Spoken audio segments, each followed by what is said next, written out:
Jared. We can't hear you. Well, I understand they're turning it on.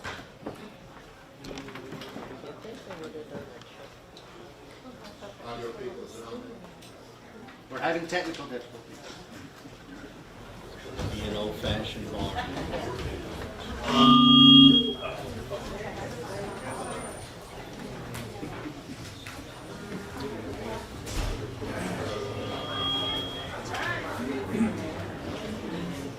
Now try. Can you test, is it working?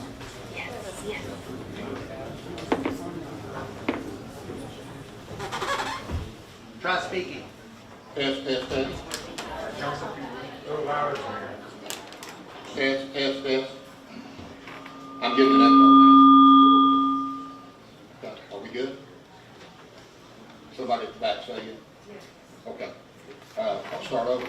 The June 19th, 2025 meeting of the Natchez and Trinity Valleys Conservation District serving Anderson, Cherokee, and Henderson counties is called to order at 1:03 p.m. I will remind the audience that if this is a formal meeting, please be respectful of others. Also, there are some hearing impaired people present, so please keep the background noise down. Mr. Vice President, do we have a quorum? We do. Will you give us a prayer, please? I will. Please pause for invocation. Our dearest Heavenly Father, we are thankful for this day, for all the things that you have given us. We ask that you might be with this board. Give us the wisdom, the knowledge to make the proper decisions. We ask that you might be with those that have come to attend this meeting and participate, that they might learn and have input. We ask that at the conclusion of this meeting, that you will allow all of us to return safely to our homes. In Christ's name we ask this prayer. Amen. Amen. On our agenda, public forum for all items not on the agenda, which would be something that doesn't have anything to do with our main reason for meeting here today. If someone has something, please stand up now. We will, item number 3, public forum for items on the agenda, we will move further down the list. Number 4 was swearing a new director. He has already been sworn in. It's Randall Chandler, to the far left.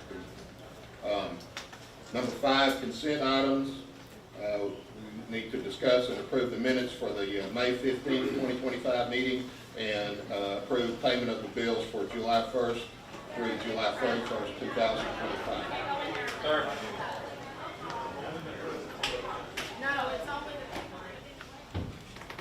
Directors, have you had a chance to look at the minutes? Do I have a motion to approve and to pay the bills? So moved. Okay. Do I have a second? Second. Any other discussion? All in favor say aye. Aye. Okay, motion carries. Number 3 is public forum for items on the agenda. To begin with, I will ask the applicants if they have a statement to make.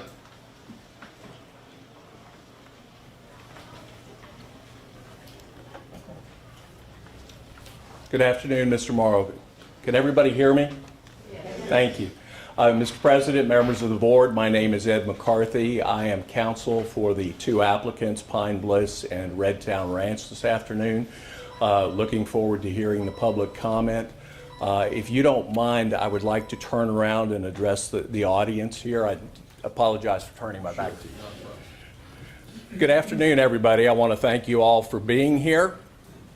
Representative Harris, please, you could join us. Representative, good to see you. We're here today to provide you some background information on the applications that Red Town Ranch and Pine Bliss have filed with this district. I want to be clear that the applications are for exploratory permits only. They are to receive authorization from the district, as required by Texas law, to drill wells so that they can conduct aquifer tests to generate more science, more data, and prove up the science they have already generated that the aquifer here is capable of supporting an application for production. And at that point in time, they will make a determination about how much production they will be seeking, how many wells they will actually seek to produce from. Now, the applications that have been filed state specific number of wells and a projected volume of production. Those are projections. We did that to be transparent so that you knew, all the world knew, that if our science supports it, what we would like to do with the project. But today, the only applications that are before this board are strictly for drilling permits and only drilling of wells and testing of those wells, what's called aquifer testing. Some people know it as pump testing, is what will be done, okay? We're looking forward to hearing your comments, as I said. Please do speak loudly. Please tell us your name. We have a court reporter here. We want to take down everybody's comments so we have the benefit of them going forward, and we understand your concerns. But it's important that you do speak loudly and again, state your name. I'm going to stop now. I want to introduce Mr. Kyle Bass, who is the principal involved in these two projects. Let him tell you a little bit about himself, his background, and his interest in these projects. Kyle, if you go ahead and come up. Mr. President, I'll let Mr. Bass introduce himself to you first. Thank you, Ed. And thank you for being here today, and I appreciate the board's approval for me to speak to the crowd. I'd also love to turn around and face the audience, Mr. President, Mr. Vice President. I wanted to give you guys a little bit of background on where I come from and what we're trying to achieve here and how I think about things. And whether that will mean anything to you at the end, I hope it does. First of all, I don't have a TikTok and I don't have a Facebook. I've heard about things that are on there, so I just want to start with my history. So my mom grew up in Pine Hill, Texas. If any of y'all know where that is, near Henderson, Texas. My granddad lived in Tyler. I would drive, my parents married. She became a flight attendant after she attended Stephen F. Austin University, married my dad in Miami. I was born in Miami and I moved here in 1979. So I've been in Texas for 46 years. I wear boots every day. I wear jeans every day they'll let me. And I spend about all my time out here in Henderson County, right off of Lake Palestine. So important to note that I went to school. I grew up lower middle class with no savings. I went to school at TCU on a scholarship for diving and academic rigor. And when I graduated, I went straight to work in Fort Worth and then Dallas. And so I've worked there ever since. My career has kind of spanned throughout Wall Street and then now to why we're all here today. But how I got here is for a love for Texas and love for our country. So a little bit more on what I do every day. I'm a current senior advisor to U.S. military and U.S. intelligence on our fight with China. That is my passion in life, is facing that enemy. I'm a senior advisor to the U.S. Treasury. And that is what I care most about, is what we're going to be fighting against here soon, in my opinion. As far as it relates to Texas, I'm a 46-year Texan. I love East Texas. My granddad's from here. My mom's from here. I will certainly die here, hopefully not sooner rather than later.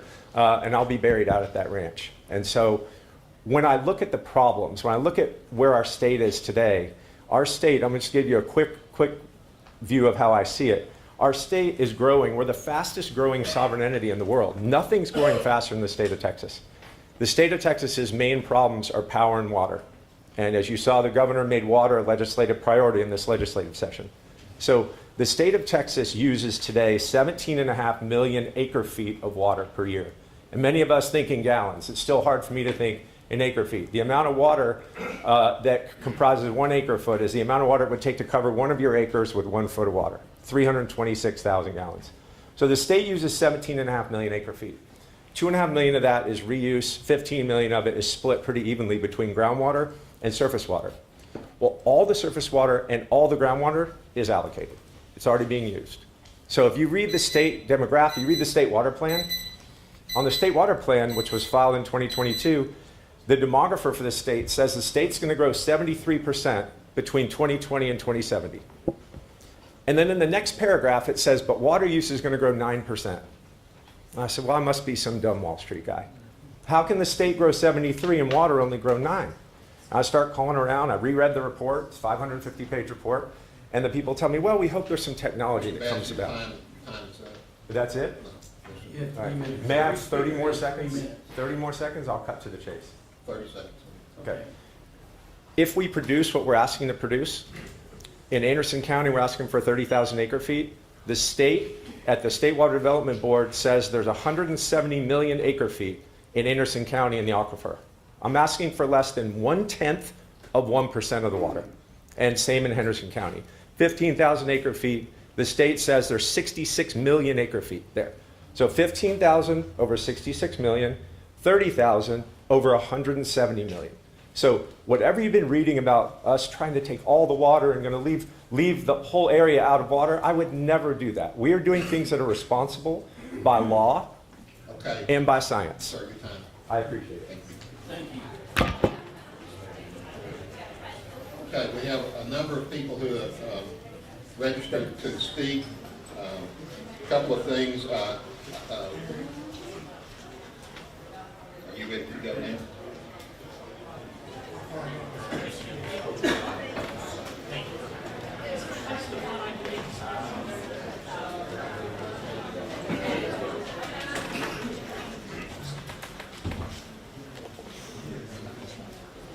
Okay. The district attorney, John Stover, will speak.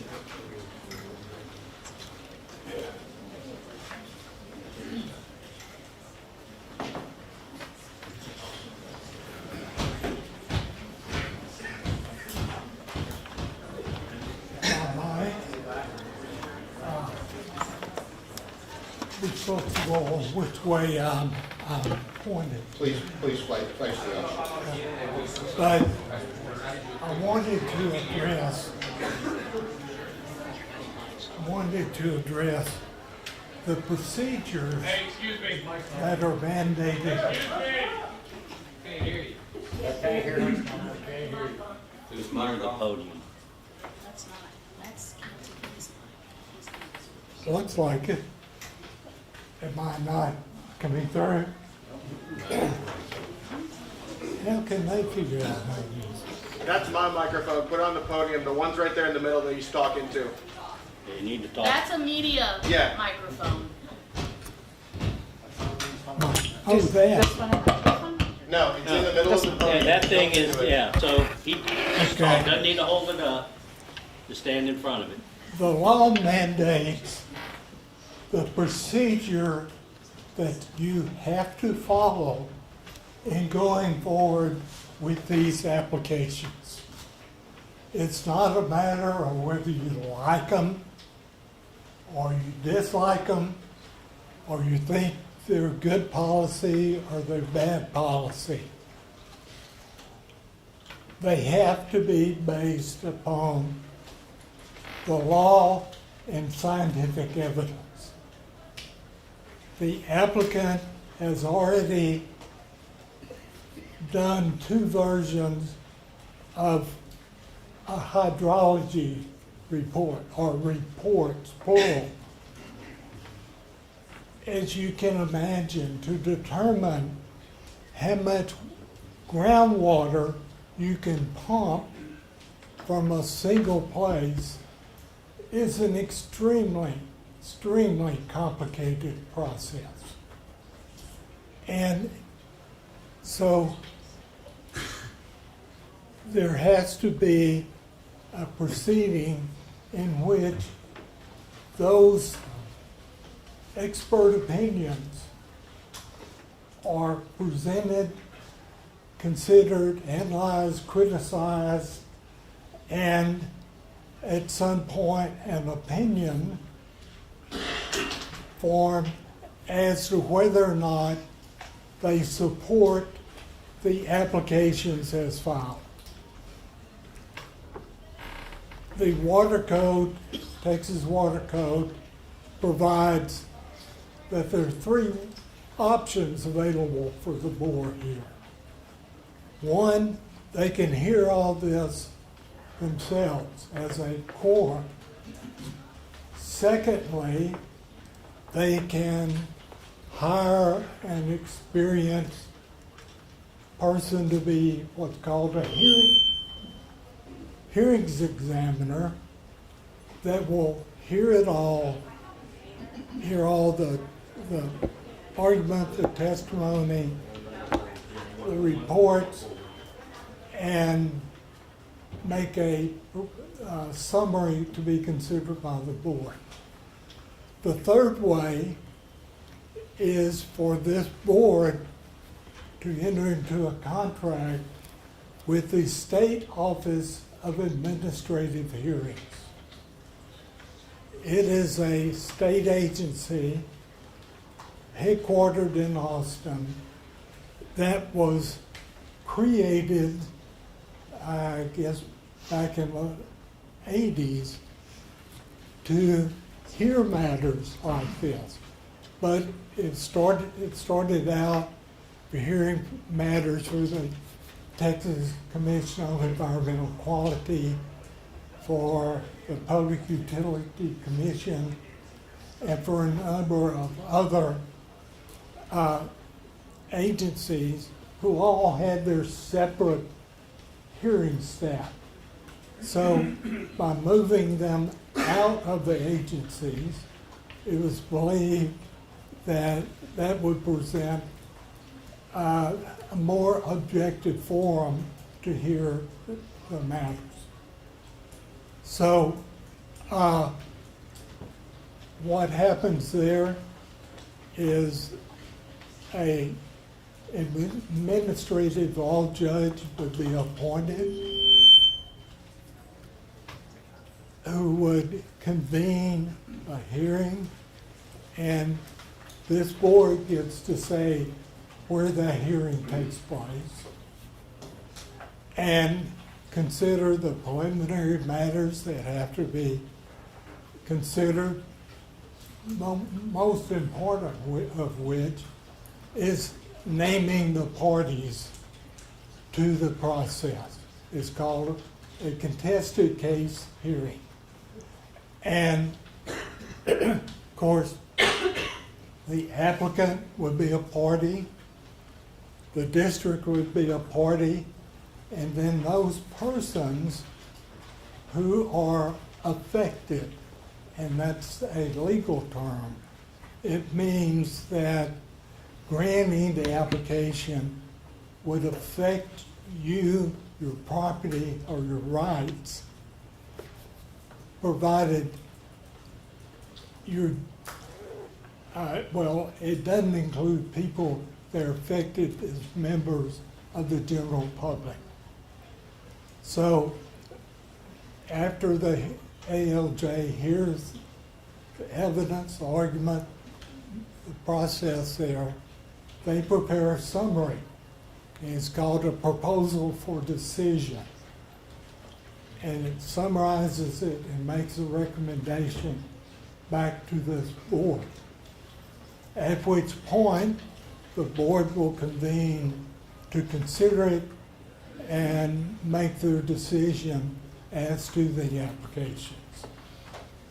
So it's going to be my recommendation that the district contract with SOAR.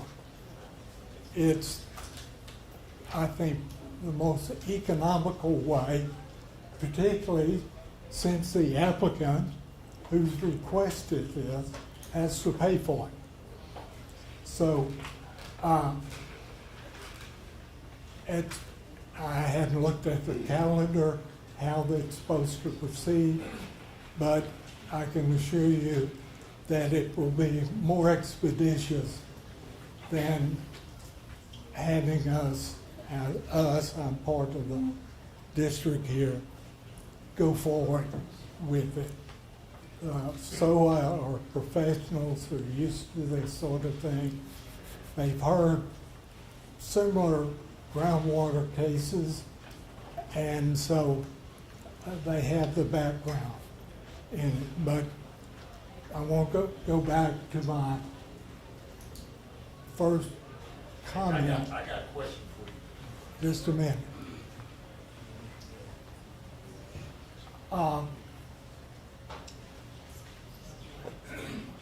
The decision can't be based upon how many people are for it, how many people are against it. It has to be based upon the evidence. It may show that what the applicants, in this case, are seeking exhausts the aquifers. Or it may show that there's plenty of room to grant the applications and plenty of water left over for other future needs. But that's going to have to come from the evidence presented. And the burden is on the applicant to prove that. So,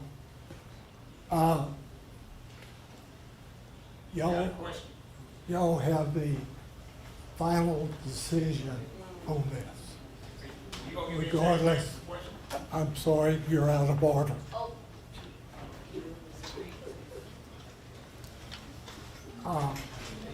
Now, if he wants to recognize you, that, This is just a question in general for you. It's not addressing the board. Go ahead and answer his question. okay, he says answer your question. So you're trying to move this, I figured this was going to happen the day that we got here. So what you're suggesting that the board doesn't take this matter up today, you want to move it to Austin. Because no, hold on, that's what you just said. I know, this is what I'm trying to tell you. I know the game you complained, and I expected that when I came in here today. So I have to remind you that hindering proceedings That's fine. is not. I say what I need to say, go ahead and proceed. That's fine. Go ahead. You know the game.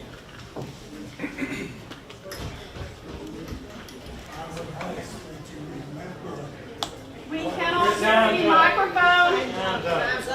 Time's up and we cannot hear you. Accommodations.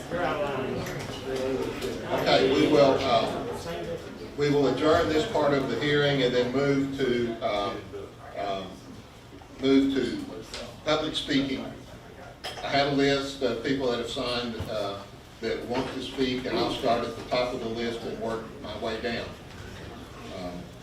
Please, as you can tell, as you know already, sometimes it's difficult to hear, so the microphone is built into the middle of the podium. We'll ask that you do come up to the podium, and you'll have 3 minutes to present. We are, as you can tell, very short of space, so some people are in the hallway who have also signed up to speak. So after you speak, if you don't mind, please go out and let some of them come in. So the first person on the list is Jennifer Vick. Jennifer Vick. Yes, sir.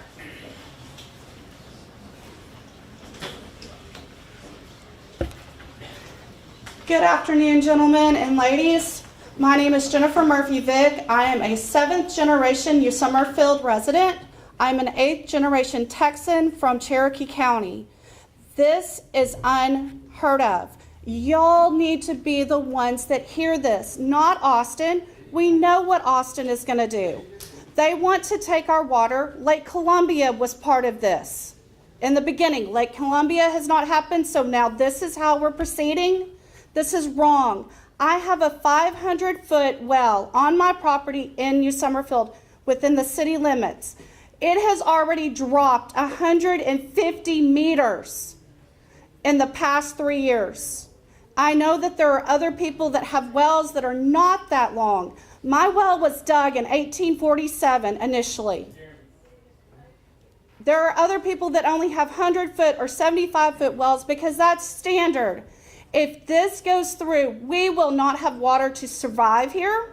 We will not have water you'll kill the communities. You'll kill these counties.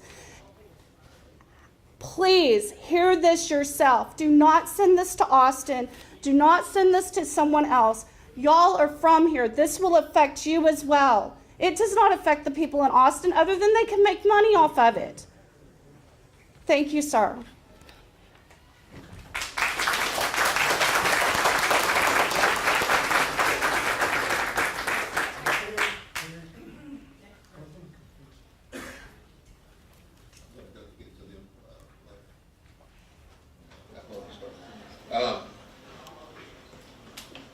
He did remind me, so let me just stop right here. Kelly, you're next, and if you don't mind, if you don't mind waiting just a moment. We have 2 public officials, elected officials, who have asked to speak, and we'll just bring them up now. Cody Harris.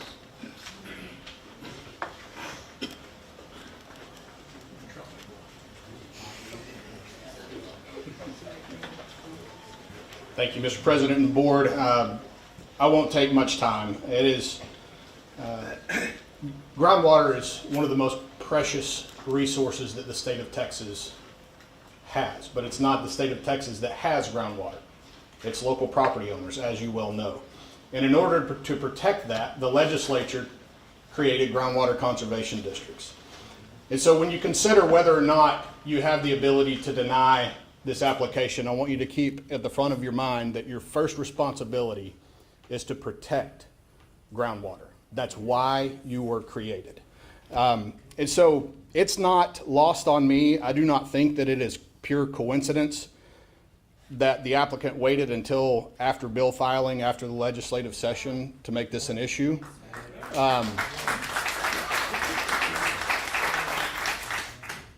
I personally think that this is of such great state importance that the legislature should weigh in on whether or not one property owner should be able to export 30,000 acre feet of water to another area. I don't think that's ever what the legislature has ever intended. And so that's why I am going to announce today that I'm calling a hearing of the Texas House Natural Resources Committee at the state capitol on July 15th at 1 o'clock.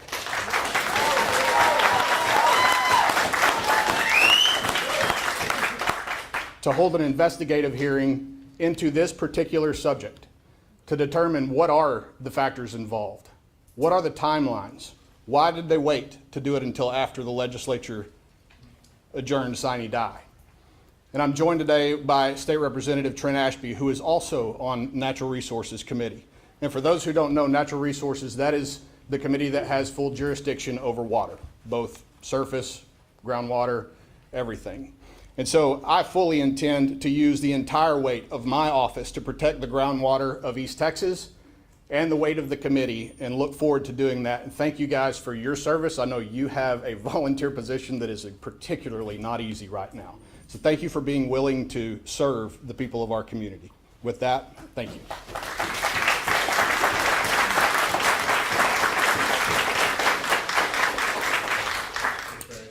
Thank you, Mr. President. President Morrow, members of the board, thank you for the opportunity to speak today. I will echo what Chairman Harris said. It is much nicer to be on this side of the dais today than where I normally find myself at the dais. But as a lifelong East Texan and someone who has the privilege of serving this region in the Texas House for over a decade, I come before you today out of a deep sense of responsibility to the people, to the land, and to the future of East Texas. Let me begin with a simple truth. Water is the lifeblood of our region. It sustains our farms, our families, businesses, and again, our future. As our most abundant natural resource, the availability of water both defines and underpins every aspect of this region that we are blessed to call home. Today, you are being asked to consider a permit that would allow over 15 billion gallons of water from the Carrizo, Wilcox, and Queen City aquifers to be taken from the people of East Texas every single year. This proposed project would not produce one additional drop of water for Anderson, Cherokee, Henderson, and certainly not Houston County, where I proudly represent the folks, many of who are here today and who are adamantly opposed to this boondoggle. Rather, this application represents a brazen attempt to jeopardize the future of East Texas to support corporate profits by attempting to satisfy future growth in water demand in North Texas. Let me be crystal clear. My opposition to these projects isn't about opposing growth. It's about stewardship, it's about responsibility, and ensuring the sustainability of our region and our precious natural resources. As I'm sure you're aware, and they're going to hear different numbers today, but this project would take nearly 98% of the groundwater this region is modeled to produce sustainably. That's not responsible. That's not environmental sustainability, and I would submit that's blatant exploitation. What's even more troubling is the lack of basic information related to the projects, including drawdown modeling, export intentions, and mitigation plans. The people of East Texas, they deserve more than obscure intentions. They deserve the right to know what is going to happen with their future and this precious resource. If this application is permitted to proceed, in my opinion, we risk jeopardizing the future prosperity of this region. Cities, counties, rural water supply corporations will be forced to make contingency plans. Vital public interests like our public schools, our hospitals, which depend on groundwater for their operations, could be impacted in a material way. Folks, this does set a statewide precedent, as Chairman Harris said a minute ago. What will rural people think in Central Texas, in West Texas, in Rio Grande Valley, if they can't rely on local governments to defend their natural resources against water marketers and urban corporate interests? That's why I'm proud to join with Chairman Harris and others today in opposing this project. Let's do what we know is right. Let's protect our groundwater resource and protect the future of East Texas, not just for today, but for future generations. Thank you for your time.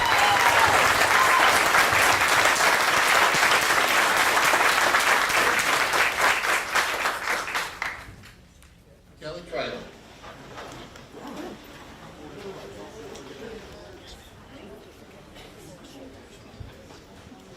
Good afternoon, Mr. President, Board of Directors. Thank y'all for your service, your volunteer. It's a hard situation to be in when you're a volunteer and have to make difficult situations, but your community had the confidence in you to appoint you to this board. So I do have the confidence in you that you will take care of this matter. One of the great things, the state of Texas saw that we needed groundwater districts. We needed local control. So therefore they set up groundwater districts and gave you the ability to represent us locally. And I appreciate that. I'm in Austin every legislative session as a Cherokee County Commissioner. As a Cherokee County Commissioner fighting for local control. Local control. I appreciate that Mr. Harris and Trent Ashby to be here today to say that they want to take the fight to Austin and go. But the truth of the matter is they're outnumbered when they go to Austin because your urban counties are going to outvote them. So I urge you to keep this on a local level for a local decision for the local water rights. Thank you.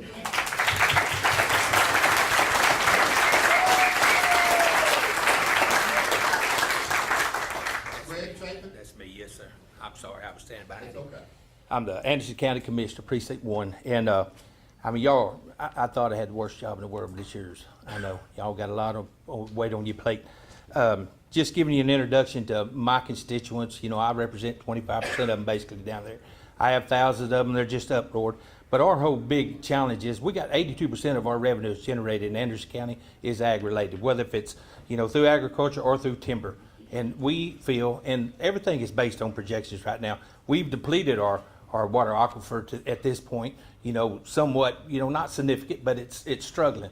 I mean, I see where it's dropped 22 foot over the decades that have passed. Well, the projections of us having, you know, the growth that we're going to have by 2070 and being, you know, 3 to 5 times more money, I don't know how we're going to sustain that, much less support what brings us who we are. You're to make us the production, the county, what we are, and I think it's going to impact us economically. We had Sanderson Farms come in needing 4 and 5 wells, and different companies come in needing this support.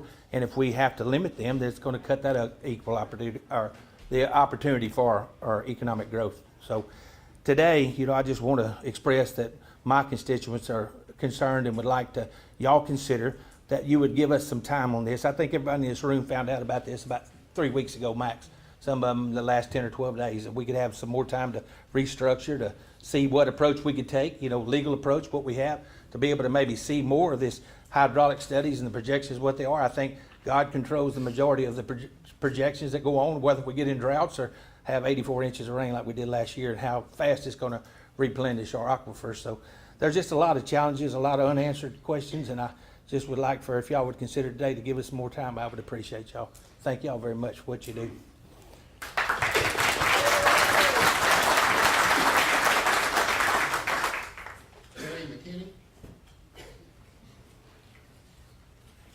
Morning, Mr. President, board members. Thank y'all for giving us the opportunity to come and speak to you. And I'm the county judge in Anderson County, and just here to speak on behalf of our Commissioners Court as well as the citizens that live in Anderson County. And on the advice of council, I'm going to be very brief. But on behalf of the county, the Pine Bliss and Red Town Ranch, applications for wells should not be approved. And we look forward to participating in the contested case hearings that are coming, that y'all have to call. One of the things that I think Kelly's talked about it is we need to have those hearings right here where everybody can attend, where our media can attend and cover it for all of our citizens in all the counties that are affected here. So I would ask that, and if a SOA judge is hearing this, that those hearings be held right here in this region. And there's a lot of people that didn't sign up today, and what I'd ask that everybody that's here that's in contest with these applications quietly stand up and raise their hand, because half the room's standing already. Would y'all stand up and raise your hand?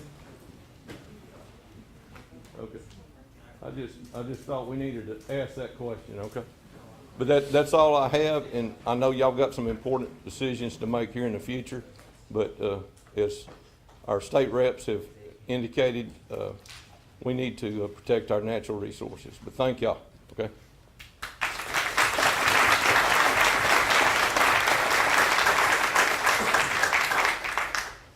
Christy, is it Poisington? Yes, sir.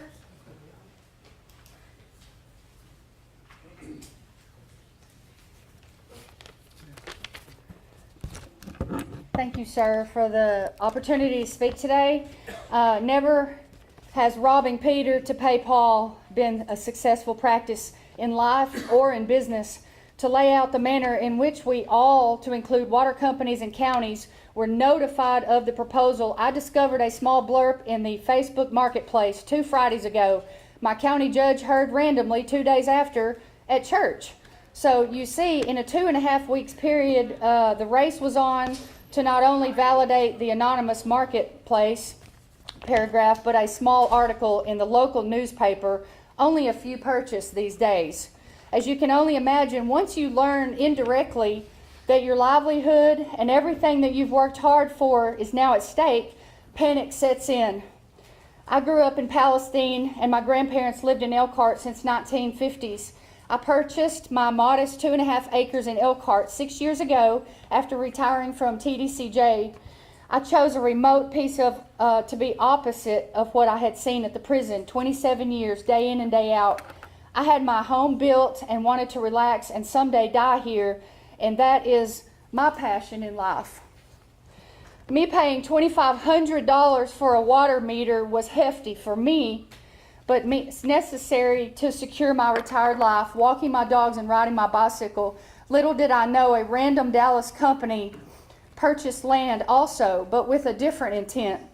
Not just purchase the land, but to be a landowner, but to own land in 5 counties of hard-working East Texan families for monetary gain alone. He did not notify anyone properly. He didn't want us to know him, as only he knew soon the word would get out and he would be stabbing us all in the back. The scam almost worked, as we have had 2.5 weeks to react. I can only hope you see through this facade. I grew to serve my country in Desert Storm. Then I served my country 27 years with TDCJ. Mr. Hurley, I know you from there. Your business names claims that you also serve. Actually, it states you protect and serve Anderson, Cherokee, and Henderson counties. Therefore, this should be a no-brainer, an easy decision. If you deny these permits to the project, you're securing, protecting, and serving thousands. And he will move on to prey on others elsewhere. If you somehow approve this proposal, there will be no going back, no getting our water back. We do not die with our money, but those living remember only heroes who stand up for the underdog. That's all I have. Thank you.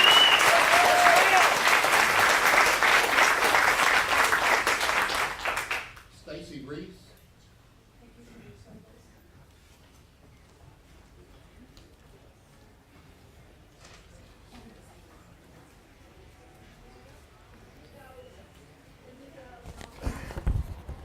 My name is Stacy Reese. Good afternoon, President Morrow and the directors. I represent Sanderson Farms. Thank you for allowing me to provide these comments. Sanderson Farms is opposed to these applications and has timely submitted a request for party status in a contested case hearing. Sanderson Farms has also submitted written comments for your consideration today, and I'd like to highlight 3 points from our written comments. First, there is no doubt that Sanderson Farms is an affected person who can participate in a contested case hearing on these applications. It's one of the largest poultry producers in Texas. It owns and operates poultry plants across East Texas that employ over 5,700 employees. Sanderson Farms and its growers contribute significantly to the food supply chain and the economic well-being of the region. Sanderson Farms has 2 permits with the district that produce from the Wilcox Aquifer, the same formation in which applicants seek to drill wells. Sanderson Farms has 9 other wells in the region from which it produces groundwater to support its operations. Sanderson Farms operations are also dependent on the continued economic viability of poultry growers who supply them birds. These poultry growers, also whom have protested these applications, have their own wells that draw from the same formations as the applications and rely on groundwater as their sole source of water. Second, not only will these applications jeopardize my client's water supply, but these applications may compromise the district's ability to achieve the DFC, or the desired future condition. The volume sought will exceed the modeled available groundwater values for the respective counties, and if achievement of the DFCs are in jeopardy, you all, the district, will be faced with premature curtailment of existing users with significant investment-backed expectations, like my client, Sanderson Farms, to mitigate impacts from these applications. Third, this board should require all applications to be considered at the same time instead of piecemeal. And here's what I mean by that. The applicants want you to approve 43 drilling permits first, and then after all those 43 wells are drilled, they will come back and ask you for operating permits, which will give them the authorization to produce water. The problem with that is that once the applicants have invested tens of millions of dollars in drilling these 43 wells, it will be too late to analyze impacts. We request that the board require the applicants to file operating permit applications before any applications are removed to SOA. Once you have administratively complete drilling and operating permit applications, then remove the consolidated matter to SOA. Your rules authorize you to consolidate applications, and your rules also authorize you to continue permit hearings. We strongly request that you continue this hearing, require the applicant to file operating permits, and then remove all the consolidated applications to SOA to be heard in one venue at one time. Thank you for your time today.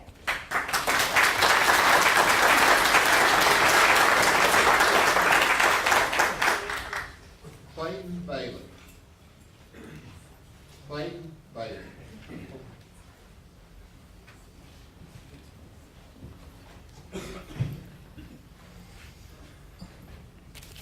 Mr. President, board members, thank you so much for your service and everything you do. As was indicated earlier by one of the other folks that spoke, my clients trust in you and that you'll do the right thing. I'm a lawyer. I'm from Dallas.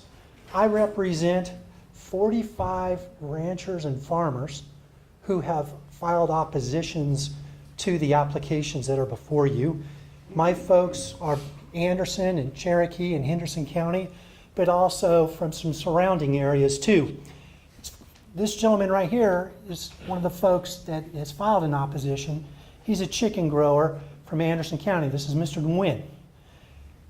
We oppose the applications, and we are asking for a contested hearing. We have established in our filings that we are affected parties, and depending on whether it's you or SOA or whomever holds a hearing, we would ask to be able to attend and present evidence. Folks, it's clear what's going on. This is a grab for water, and it's by a rich man who's trying to enrich himself to the detriment of all of these good people here, and as well as the companies that all of these good people here work at and are employed by. I can tell you with my folks, the ranchers and the farmers, they're scared to death by what they've seen in these applications. Folks like Mr. Nguyen here are wondering that they've invested millions of dollars in their farms, in their infrastructure, and their animals and their equipment. Oh my God, do I need to sell, and do I need to sell now before the fair market value of my properties plummet like all of these other folks? Fair market values are going to plummet. My folks have substantial investments in their property. They've been here much longer than Mr. Bass. Their livelihoods are threatened by what's about ready to happen. Mr. Bass and his very good lawyer can suggest that, oh, we're just trying to get an exploratory wells and do a little bit of discovery here. No, sir, that's not right. What's going on here is they're trying to slowly work themselves in, and they're going to do more and more, and they're going to take this water and they're going to sell it. Rich people who make investments expect returns on their investment. It's that simple. My clients will be damaged. Fair market value will plummet. Whether or not they're going to be able to raise their poultry or their livestock because of poor quality water, they may have to go ahead and reinvest in re-drilling their wells. Folks, whatever you do, please deny these applications, or at least stay it so that the folks in the legislature can have their hearings so that that evidence can come in. But we asked my clients to be part of the contested hearing. It's about ready to occur. Thank you very much for your time. We appreciate you.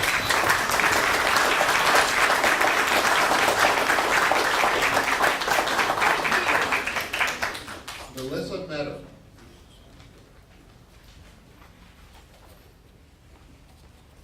Hello, good afternoon. I'm here today because Redtown is my home. I have a small farm with cattle and a pecan orchard. I have submitted my formal letter by emailing stating why I oppose this disastrous proposal. I am not a public speaker. I do not have a degree. I'm a wife, a mother, and a Christian. When I first heard about what was being proposed, my immediate thought was panic. At first, I was only worried about how the draining of our aquifer is going to negatively affect me, myself, and our way of life. I know now this is much bigger than me. I completely agree with Judge McKinney.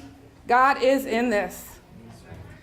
I would not be speaking here today if it was not for God pushing me and giving me this guidance. Those who endlessly accumulate sow the seeds of their own destruction. Water flows freely from the heavens, but it will no longer belong to you. Corporations have claimed nature's gifts. The average person uses 82 gallons of water daily. We drink it, we bathe in it, we cook with it, all the while believing it's ours to use. But every drop is being measured, metered, and monetized by entities that view our thirst as their opportunity. Water is the first element of creation. It's now owned by the world's biggest corporations. The same water that nourished our ancestors now fill their profit pools.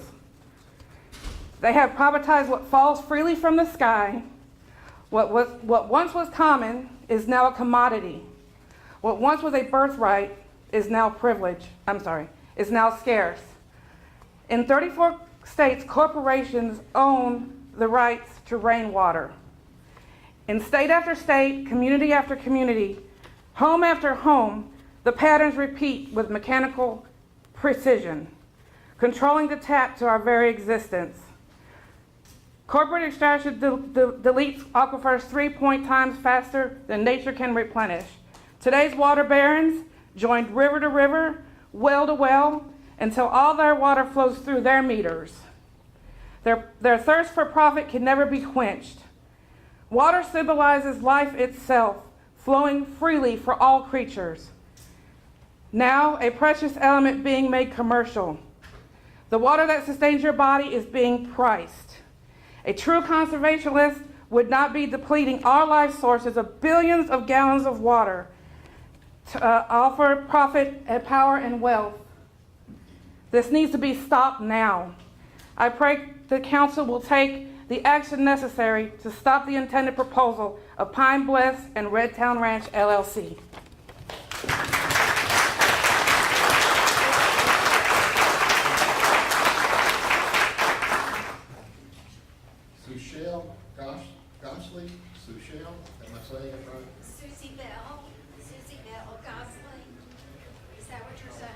Yes. Susie Shell, is that right? Susie Bell. Oh, Susie Bell. Susie Okay. Bell. Okay. I'm sorry. That's okay. I thought I wrote clearly. I am Susie Bell Gosley. My property is in Anderson County. Thank you for listening to the people's comments from all over this area. The Groundwater District and the TCEQ have obligations to protect natural resources of this state and this region.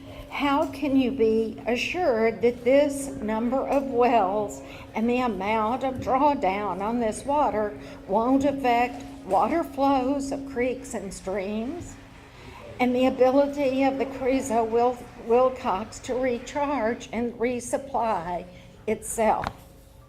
A drier East Texas could create fires. It is not a sustainable process to remove so much water from this region.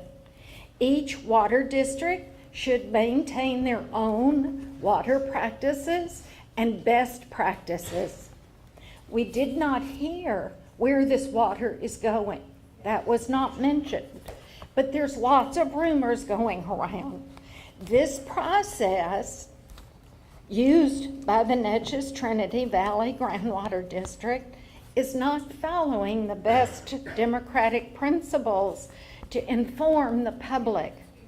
This system used here creates confusion. I know because I was trying to get answers myself. I urge you to not approve this permit today. That was one of the rumors that went around, that it was going to be decided today. I urge you not to do that and to listen to the people who are going to be the most affected and their children, their homes, their ranches, their farms, their cemeteries, their woods, their pastures. Everything is affected. And the lack of water is a really serious problem.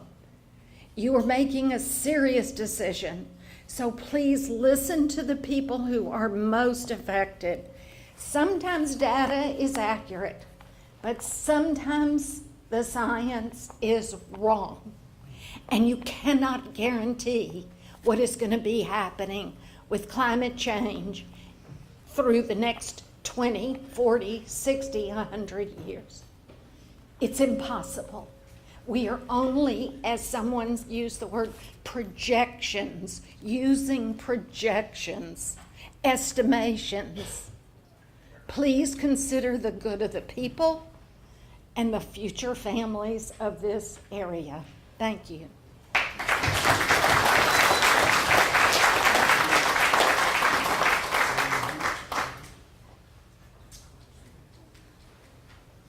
Can't read your first name. Boschlin, last name is Boschlin?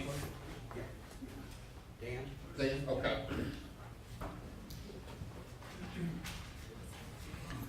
Thank you. Does this work? Can you hear okay? All right. Okay, I just have a few comments I wanted to give. First off, I want to thank you for the opportunity to, and I wrote them down here to be very straightforward. Thank you for the opportunity to speak and contribute to your efforts, with various perspectives and look at it constructively. I speak here today on behalf of myself and my wife in a strictly personal role. However, but I disclose my continuing role on Palestine's Economic Development Corporation Board. So I'm not unfamiliar in not just that, but in other state-related boards and the kind of issues you're dealing with. So I'm not going to be yelling at you, okay? I understand where you're going on that. But, a couple of real quick things I wanted to kind of just highlight for you as well as the audience. Economic development and business of all kinds requires two elements. Relationships and trust is one, and the second is goals. In the current structure of the proposal, trust and relationship is not present. My personal opinion from my global experience as well as national and local business development experience, it was sloppy, a very incomplete area assessment and misdirecting statements. This has led to a real dead end, what I think of as business assumptions. in the proposal as it is. The applicant kind of assumed a sleepy area and nothing going on, far from the truth actually, and to their detriment, as you've already heard and will continue to hear, obviously. But they want to take a huge portion of the water, all or nothing, with no economic or business development return to the entire area, but wanting that economic resource. Growing up in a rural area in another state when I was very young, out in the middle of the country, very poor, I experienced water going dry in a rural area and all the problems that are associated with that. You know, there's really no accounting, as we talked about, so I'm not going to dwell on this, no accounting for long time active in a growing area and national and world-class business activity that goes on all across our area. And just in Palestine alone, it's a major center for space science support across the whole world and actually on other planets. Some of the most advanced world logistics technology exists there. So it's not a backwoods that were probably presumed by some of the people earlier preparing this. There are agricultural links with worldwide presence from many companies in the area and global business suppliers for many industries. And I'm talking about things that are really just in the immediate Palestine area. And many other perspectives of that really were not part of what I would consider necessary as a comprehensive assessment of the area. Regulatory situations work when goals and relationships are aligned.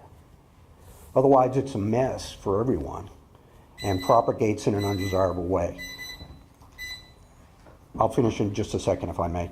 How to fix that situation: reject the initial proposal as not consistent or aligned with the area, region, and state goals. And I think we've heard most of those things before. You know, let the governance process in the state take its course. And my wife and I have lived here for 25 years and now retired. We look forward to the entire area, to the growth of the entire area and Texas and beyond. And this is an important part of that. Part of it's a learning process, but in a very large perspective, it's critically important. So I appreciate your time and effort, because there's a lot of work here and a lot of things are complicated. So you're walking us and the public through that process is very, very important. And thank you.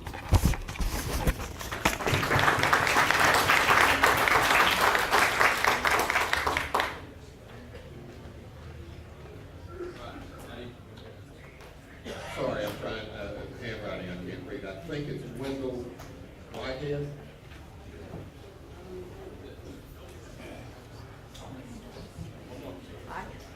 Can you say your name for us, please? My name is Wendy Whitehead. Wendy. Most people around here probably still know my parents, Emmett and Marie Whitehead.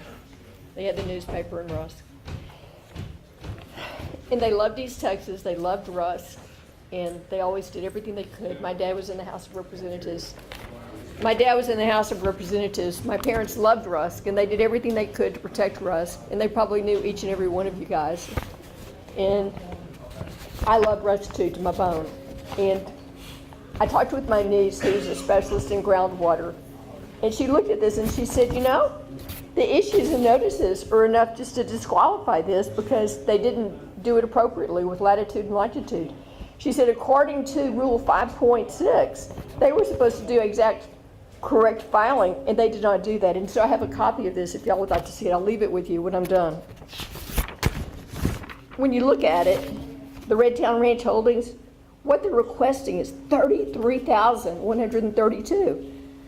When you look at the total groundwater available, the total is 27, and they're asking for 48,000. In Pine Bliss, they're wanting 10,238, and the available is 3,996. Now, you can't take out more than what you're making. And if you keep shipping the water out, or if it's approved to ship the water out, what we're seeing here is going to happen. We're going to ruin East Texas, not just for us, but for our future generations. We're going to look back as the biggest tragedy that's ever happened, that we killed East Texas. Can you leave that with us, please? Sure can.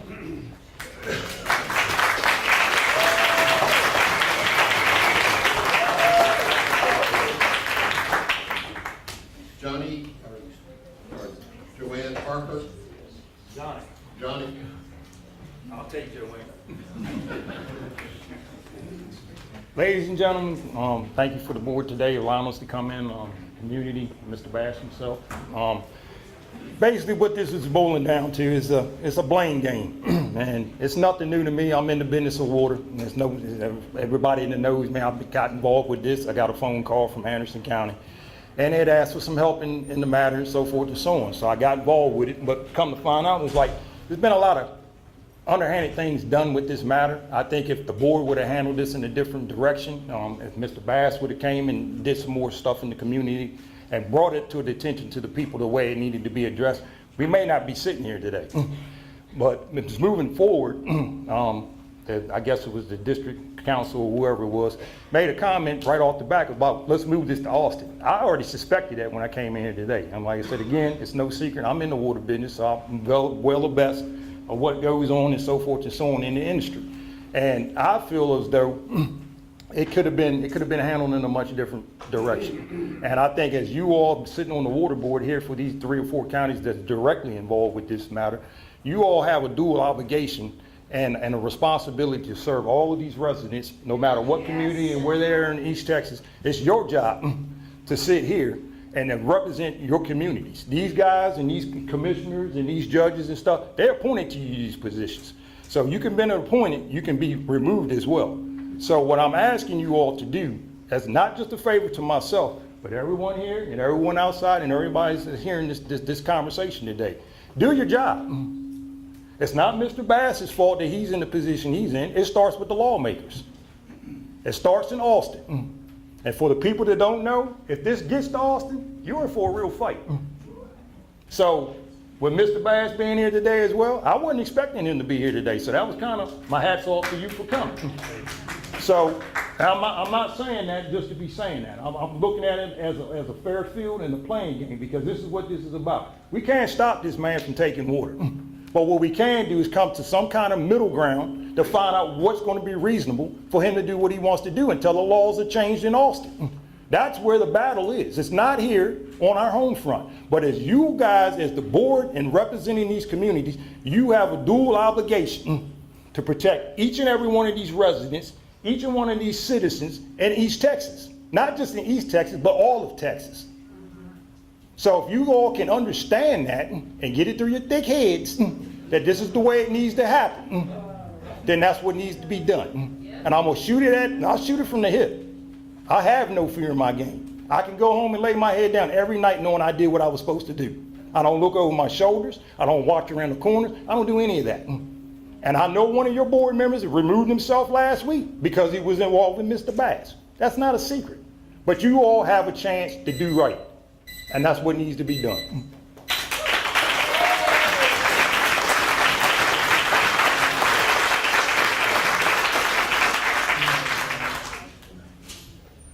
Tony McCarty.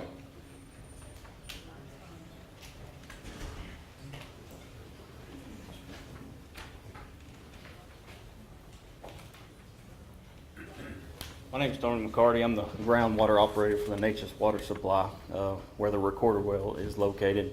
And I wanted to present some data today of how our system is affected. And we have 3 wells, one of them very close to the recorder well. The recorder well does not have any water pumped out of it. It just monitors the table in there. We do have a well within 120 feet of that. And it was drilled in 1982, and it has dropped 44 feet in 43 years. And that is just a 125 gallon per minute pump. Our plant 2 was drilled in 1972, and it is a 150 gallon per minute pump, and it has dropped 68.48 feet in 53 years. And our plant 3, which is our biggest plant, is a 500 gallon per minute plant. It was drilled in 2003, and it has dropped 31.52 feet in 22 years. Now our system collectively is a 156 acre feet system per year, which is roughly 51 million gallons. And that comes out to an average of 1.2 feet drop per year out of all 3 of our wells. So our water table is dropping every single year. And our recharge rate in our area is a year behind. So the rain that we get this year, we won't see a recharge rate of that until next year.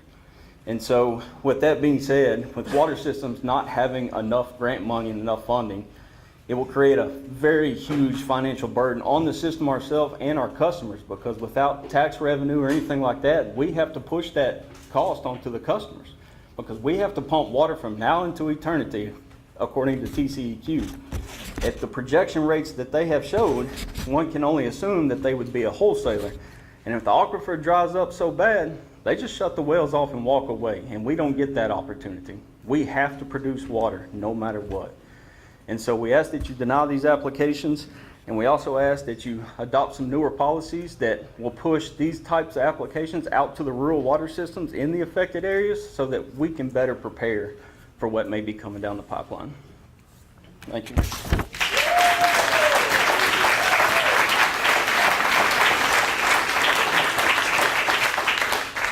Spencer Neely.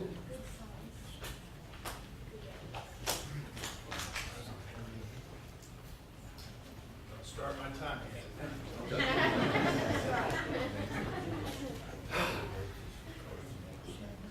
I don't know why I brought this up. I'm not going to look at it. Gentlemen, I'm Spencer Neely. I represent Consolidated Water Supply Corporation.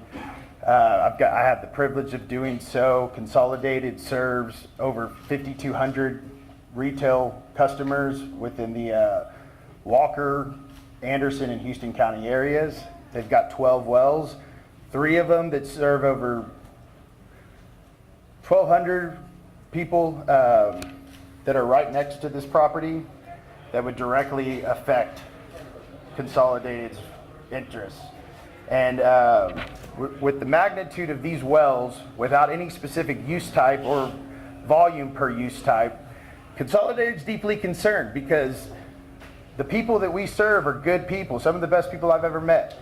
They're farmers, teachers, business owners, people trying to live their dream and get away from the big city because this is still some of the most beautiful country out here.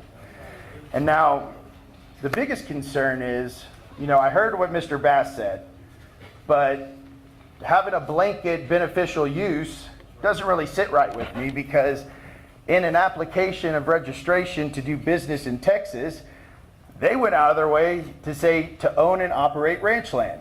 And I don't know if y'all know this, but we've seen a bunch of people who own and operate ranch land, and they're not seeking billions of gallons of water. Right. Yep. And on top of it, when these applications were filed in 2024, recently in May, Pine Bliss conveyed the surface, reserved the groundwater, and in the memorandum on May 16, 2025, in the memorandum of surface use, it specifically states transport water. If they knew this, why did they keep it as broad as they are? They don't need these many wells for exploration. They don't need these many wells for ranch land. And where this impacts Consolidated to is we're a part of a mutual emergency aid. So when all of these individuals' wells run dry because of the depletion that these wells risk, we're going to struggle to provide emergency aid because how are we going to get the water? In fact, they've even solicited us 2 years ago to sell us the water. So why has no transport permit been made? That's my question. And I'm going to finish this because it's 30 seconds. It's going to be really cheesy, but I've seen a bunch of chicken farmers. The fox is in the chicken coop, guys, and we got to kick it out because this is not right. These are good people, and my client does good work for people. They serve public water. And it's time, we need to specify this use. We need to deny the permit or at least tell them to amend it. Because also too, I know Mr. Bass is one man, and I know I'm about to end, if you give me just 10 seconds. Senate Bill 17 just passed, and it's to aim at preventing foreign countries from owning land with infrastructure. I've seen these type of business structures before. They're littered with limited partnerships that we don't know who the limited partners are. I'm not saying anything is bad, but we need to investigate that further because I've seen it. 599 foreign entities in this deed that nobody would never know unless you had to try to go through title. So we just got to pay attention and treat everybody with respect and get this figured out.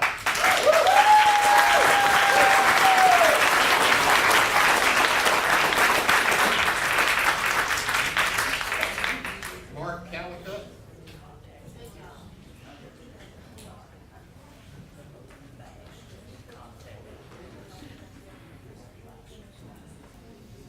Good afternoon. My name is Mark Callicutt. I'm a local third-generation water well driller. I live in Cherokee County. My grandfather started drilling wells in 1960. My dad drilled wells for 50 years after that, and now you've got me. I'm the real man in boots. And I represent every one of you here that has a well. We do not need Mr. Bass's test wells to verify any information. It's all out there. Just ask me. Mr. Douglas, we see it with aquifers. The aquifers are drying up. They were at a slow, steady pace, about a foot a year for the last 30 years. In the last 5 to 6 years, they significantly dropped.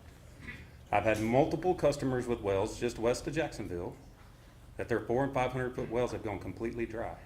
And we've had to drill new wells down to 700 feet, 1,000 feet, 1,100 feet to get them water. Same thing in Anderson County, close to some of the aqua wells. I've got a public company that I take care of their wells. They're going dry.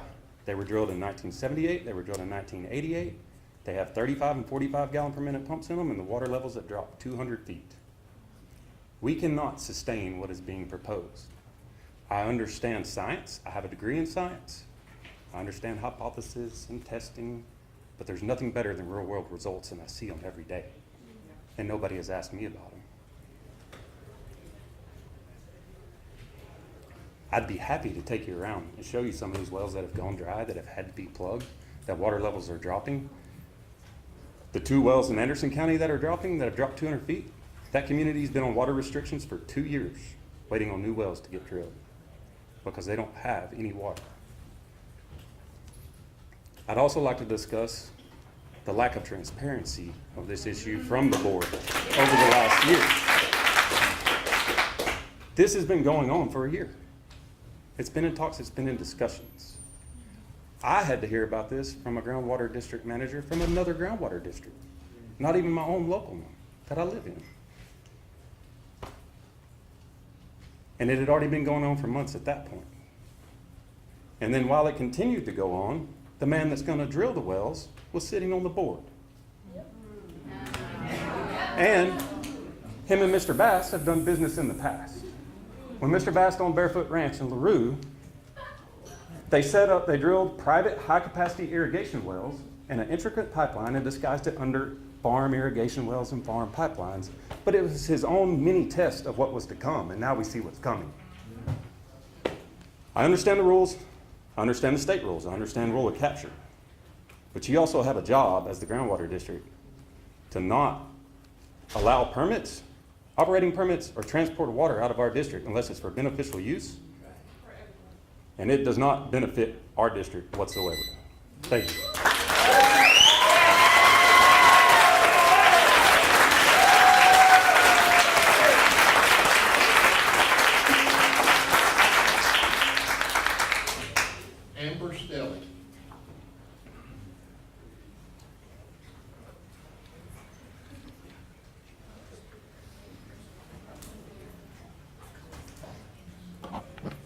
Hi there.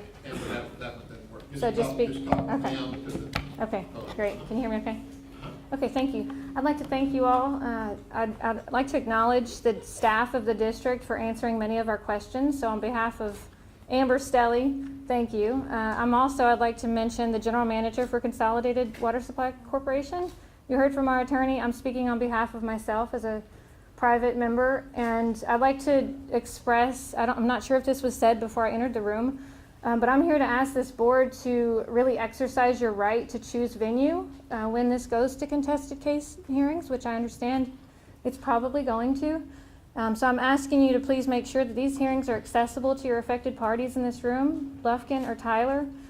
We really need to be involved, and I think if you send this to Travis County, I mean, chances are that's where this water is marketed for, is out west. So I'm, really implore you to try and keep those proceedings here. So I'm not sure if that was already said. That's my request for this board. Also, I'd like to say as a landowner in Houston County, I'm really concerned about my neighbors that have private wells. We've done a little bit of back of the envelope calculations, and if these private wells start drying up, we're looking at $1 and $2 million line extensions.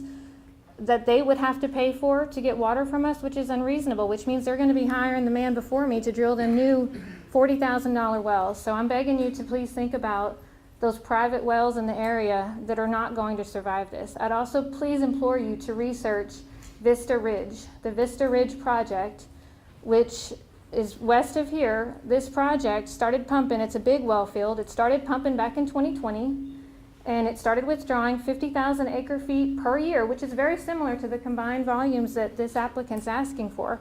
This was detrimental. Those water tables dropped upwards of 180 feet in just 1 year. The way that these well fields run, and I did not know this until this week, and I manage a water system and I sit on a board for Texas Rural Water Association. These wells turn on, they don't turn off. It's a combined 30,000 gallons per minute, 24/7 until they come down for maintenance 12 months later. So that no environmental steward would do that. No water system manager would turn on these big pumps and just let them run. I mean, that's not sustainable. So I'm asking you to please consider those items I mentioned as far as proceedings that are accessible to us, and do a little bit of research on similar projects that appear to be similar, because we don't have all the data that we need to form a risk assessment. We're having to draw some conclusions, and so I'd ask you to please consider similar looking projects in the state and what those impacts were, which were quite detrimental. Thank you for your time.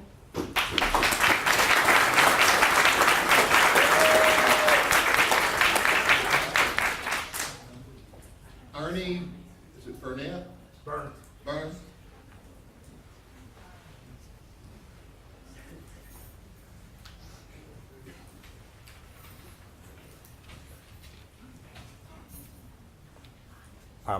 Appreciate you allowing me to speak. My name's Ernie Burns. I'm from Van, Texas, and so I'm the mayor of Van.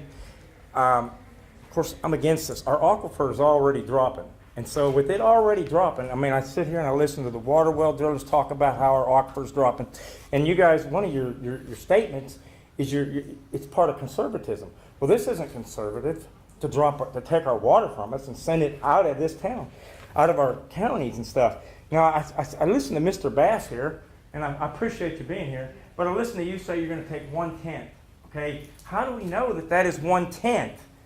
Okay, when we're dropping as it is, now you take 1/10, we have a drought, now maybe that's 2/10. Now, what happens when another person comes in and wants to take 1/10? And if we give it to him, then what's to stop us from having to give it to somebody else? So why would we give 1/10 of our water away? Now we're growing. Our counties are growing. I mean, think about it. My town alone grows on a daily basis from people from California, people from all over Washington State, everywhere. And yet we're going to bring the folks in, and then we're going to give 1/10 of our water away? Again, that don't make sense to me. 1/10 is a lot. A couple of other things I have. I mean, I want to know, quite frankly, I mean, we talked about experts here. Well, guess what? During COVID, we had experts. And what the hell did they know? I just want to know.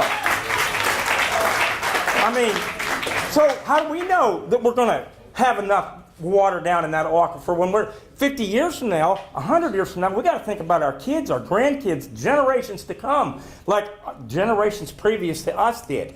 They thought about us. Now, we got to think about our generations.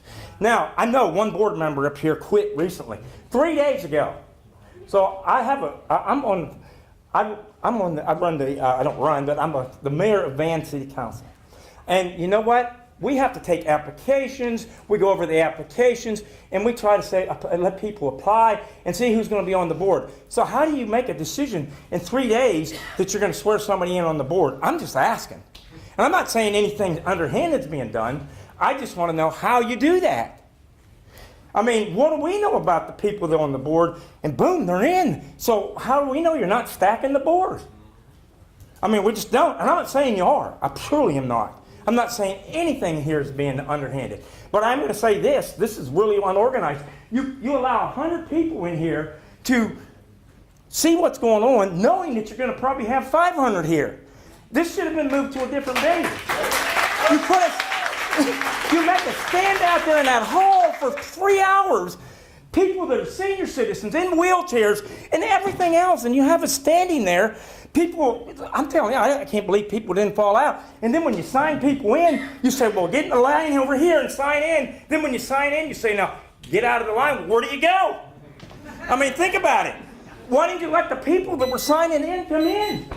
Thank you.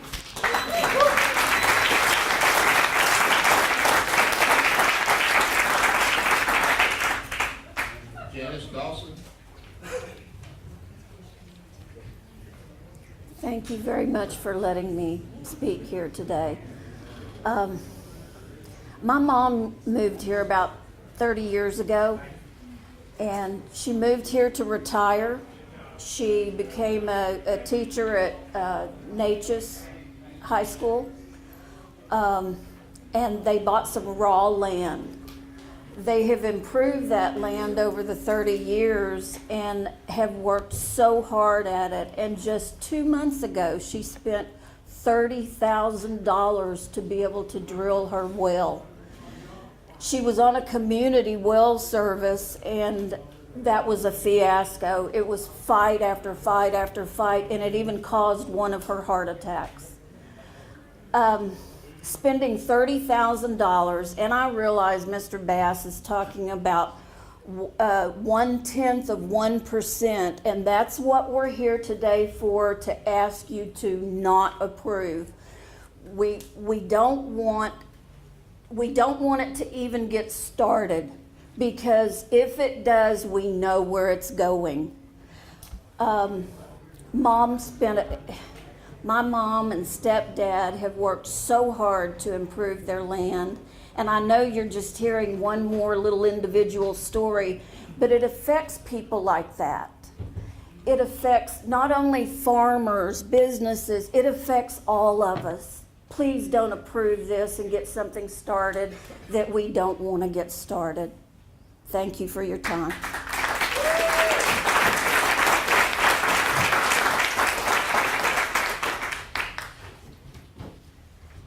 John Daly.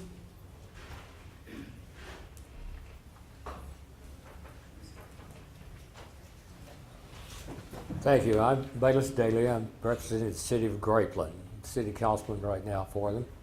And basically, this has been pretty eloquent on exactly the things that occur, but I'll add this to you.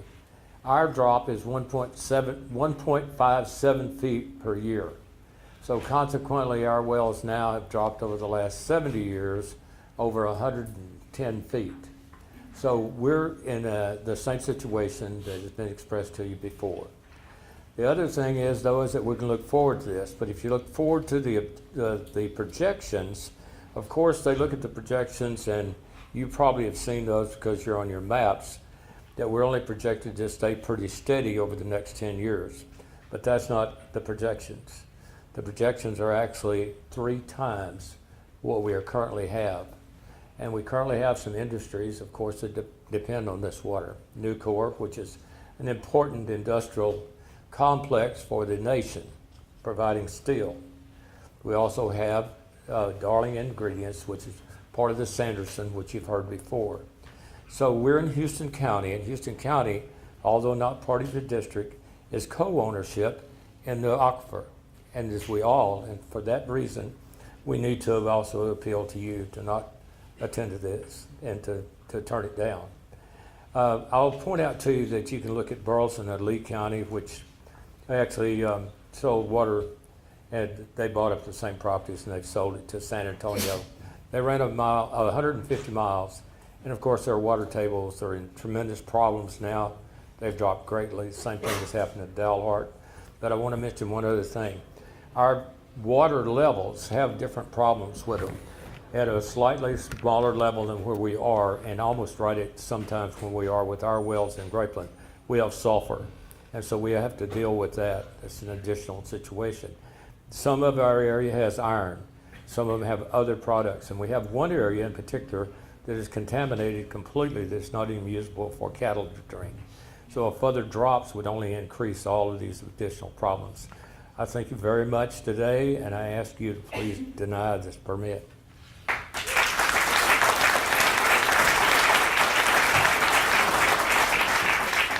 Please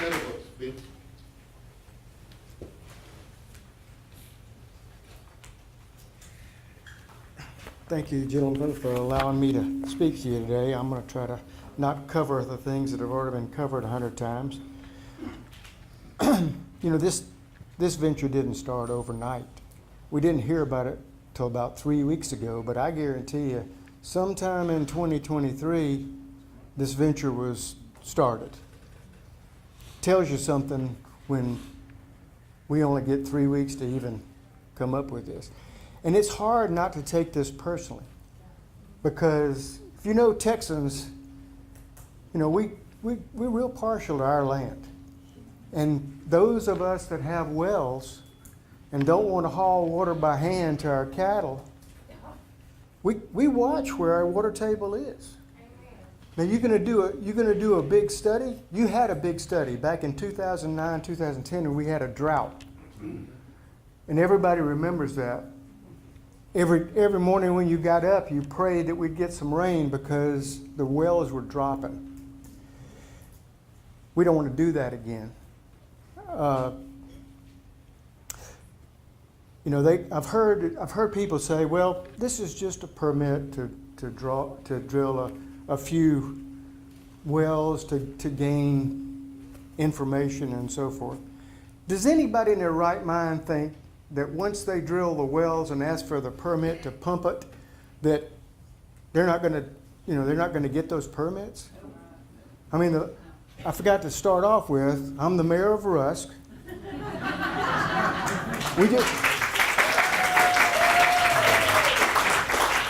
We just drilled a well because one of ours went down. It cost us $1.3 million to go down 800 feet.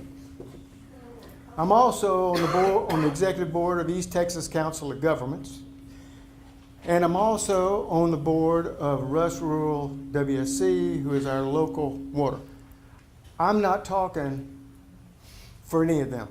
I'm talking for me and my little ranch. And you know, we've been through this garbage with the EPA and everything else, and you know what the scientists are going to tell you. The people that own the land take care of it. That's what happens. Yes. And over the last 4, 5, 6, 7 years, we've listened to scientists. And I tell you what scientists do. They come up with the report that helps the guy that pays them. Yeah.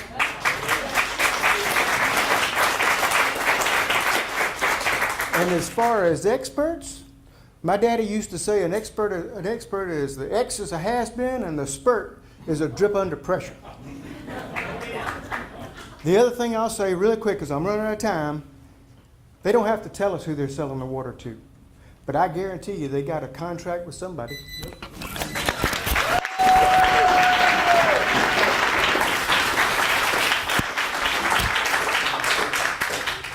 Gene Stokes.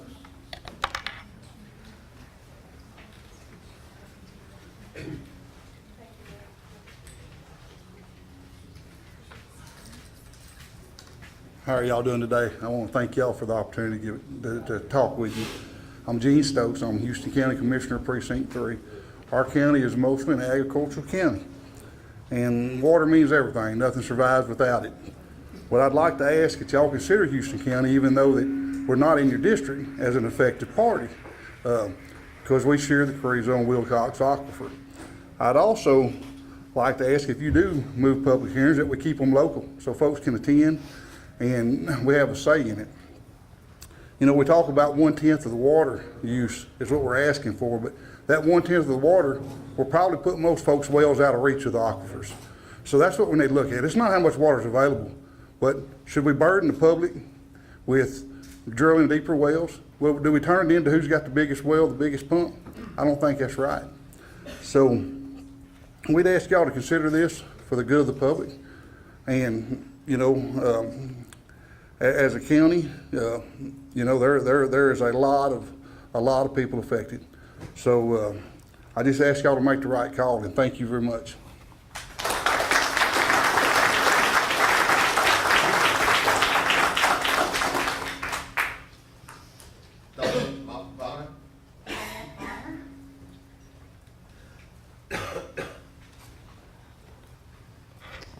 Good afternoon. Thank y'all for allowing me to be here. It's a little out of my comfort zone, but here goes. My name is Donette Bonner. I'm from Freestone County, Texas. We live on my husband's family land. It's been in the family since the mid-1800s. We now have the opportunity and privilege of being able to live on it. We have one water well that we dug or had dug about 6 years ago, and it sustains us. Our older daughter also lives out there with her family. We raise cattle, and we live on the farther western edge of the aquifer. If this water is depleted, we lose our water. We have no access to community water. We're too far from the lines. They won't put any lines in. We can't afford to have them put lines in on our budgets. I'm begging you to please don't allow this to happen. I don't know this man. I've never met him before in my life. In fact, I just heard about this about 3 or 4 days ago. But my gut tells me where there's smoke, there's usually fire. And I just feel in my gut, in my discernment from my Creator. You pray before every meeting. I beg you to please, and I hope you're sincerely praying outside of this meeting for God's will to be done, not yours. It's imperative. Water is life. If we don't have water, we die. God gives us water. And if we're not good stewards of it, again, we die. So I'm begging you to please do what's right. Thank you.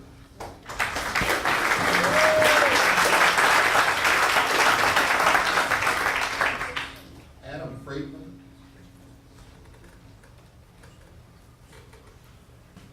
Good afternoon, Board. Thank you for hearing us out today. I'm Adam Friedman. I'm counsel for Houston County.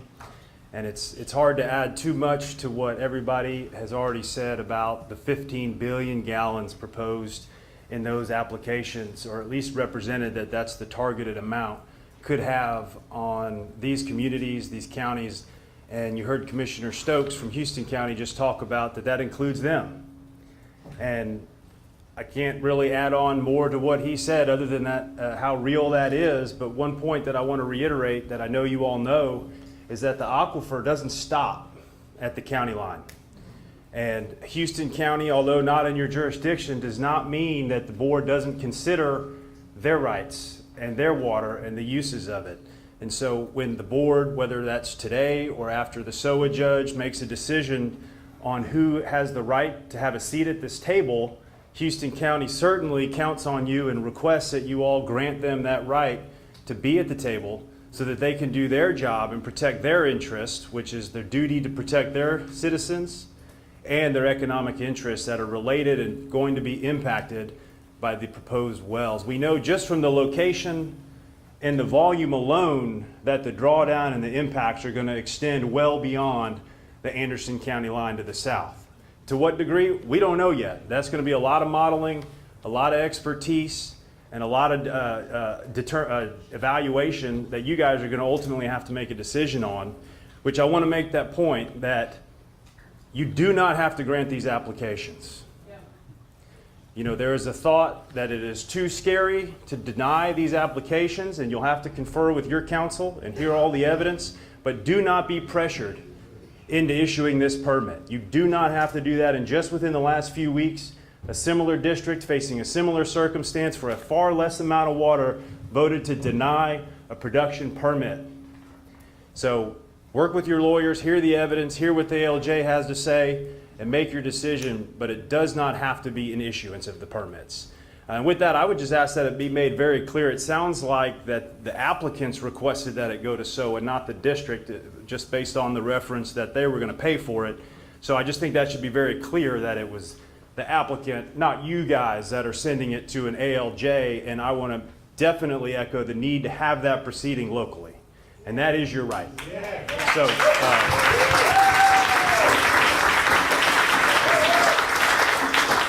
again, work with your counsel, work with Mr. Stovall, consider everything. But at the end of the day, I'm here on behalf of Houston County, who very much is impacted and very much deserves a right to participate to protect its citizens and its rights. Thank you.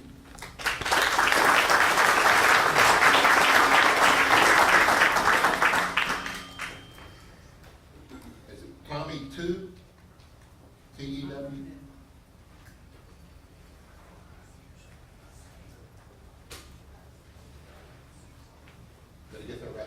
Yes, sir. Thank y'all for having us up here today. I'm Tommy, the Assistant Director up at the City of Lindale.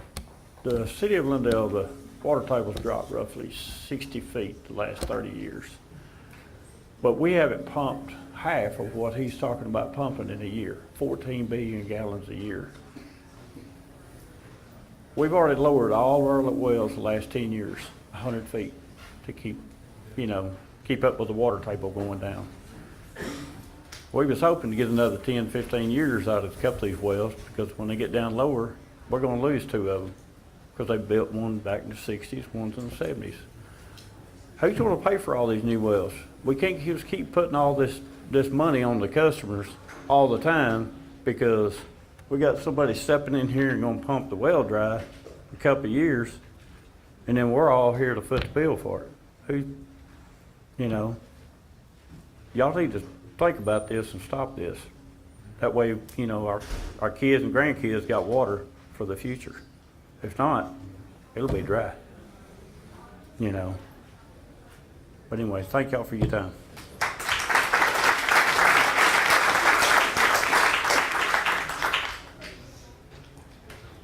Carol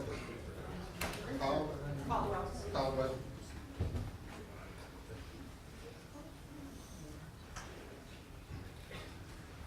Thank you all for hearing me today. I am also requesting that you deny the request that's set before you. I'm with the City of Lindale. I'm the city manager. I've been there about 20 years.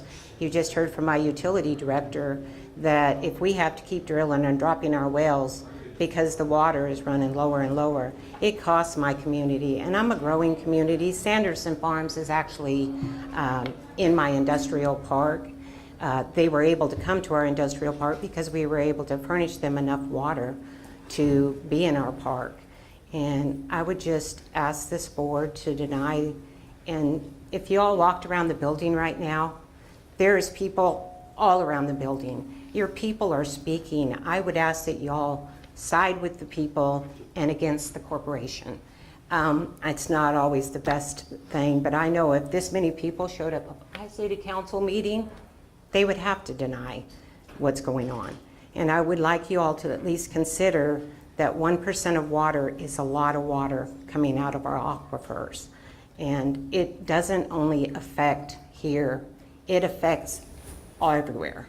So I'm asking you all to please deny.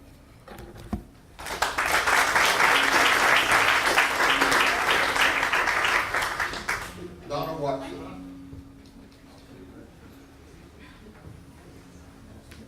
Donna Watson.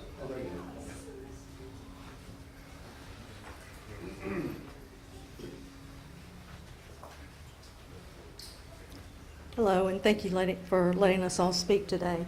I can't really add a whole lot that others that have come up here. I am a consumer, a local citizen. I live in Cherokee County. My family has been in Cherokee County for generations. We have a very small farm. We have 21 acres, but we have maintained most of that as forest, just as preserving it. We don't cut our lumber down and sell lumber to big companies. We preserve it for the animals and wildlife that is in there.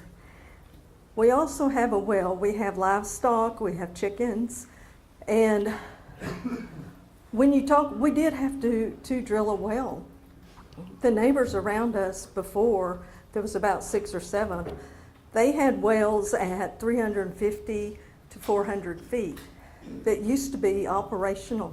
But as you know, over the years, when you have all the erosion and the land changes, we are now down to where we are is where the iron ore is. So you cannot sustain at 350 feet where we are to even water your garden. They said it's really useless. We had to go down to 610 feet to be able to find clean water that would sustain us, and that was years ago. So when you look into now what everyone else is saying, this is your community. This is not about for big profit.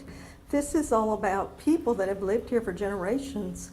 And we have generations that are here. I have children and grandchildren that are coming up, and this is to be their homestead, their heritage. And like I said, we don't do this for large profits. We serve communities. I didn't hear about this till about 2-3 weeks ago on social media. And you do see there are people wrapped around this building that have been waiting in the heat to try to get in here to tell you, this is local community. This is not about big corporation. And we will lose, and it's just a fact. When you know all these wells that were previously there that have dried out, we are prone to losing more of that water. So when you have someone that's not coming in for the benefit of all the community, but maybe for benefit of larger areas, but again, there was a lady that spoke, that's just robbing Peter to pay Paul. So we've got to look at it as a community. In rural, we are different. We choose to be here. It's not easy to be in rural. And then when you have someone, it's either, again, it's profit, and it's not about our community. So I just ask you, I did send in my opposition, and I would hope that you would deny this. You are a part of this community. And I'm thinking most of you have probably been here for quite a while too. Thank you.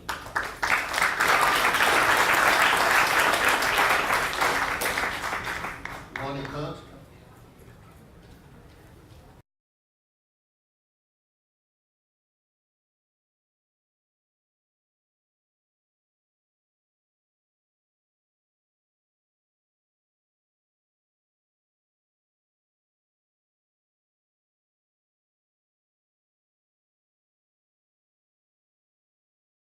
We're certainly in support of Houston County and the cities of Grapeland and Crockett and the other entities in Houston County that are in opposition of these permits. We know that water is a resource that we are dependent on and only going to become more dependent on for the future of our region, the future economic well-being. I don't know the mayor of Rusk, but I like him already. I'll say this about scientists. Albert Einstein is the greatest scientist, as far as I know, that ever lived. He was even proved wrong a few times. A good scientist can take just about any set of circumstances and come up with an argument for or against something. Sometimes they make mistakes. Sometimes they are influenced by who they're working for. Sometimes they're just wrong.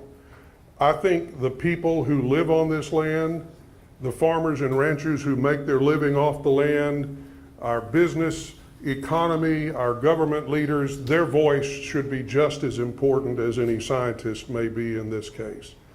Also, I'm here representing myself and my family. I live in Houston County. I'm a member of Consolidated Water Supply Corporation. That's where we get our source of water from. It comes out of these same aquifers.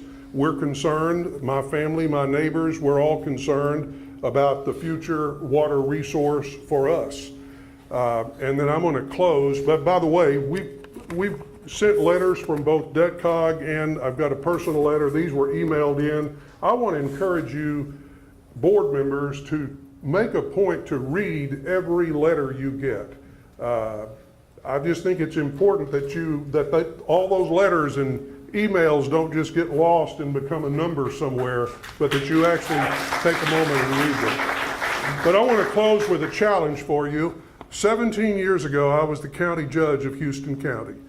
That was a time when groundwater districts were gaining popularity and more were being created, and there were folks in our county that said we ought to create a groundwater conservation district. We talked with your folks here. I believe Mr. Roy Rogers was here at that time. We had a big public meeting. We invited him. He came and provided information. The state people from Water Development Board came. At the end of the day, there was no real public support for creating a groundwater district in Houston County because everyone decided after hearing all the information it wasn't going to make a difference whether we had one or not. I'm challenging you today to prove us wrong. Thank you.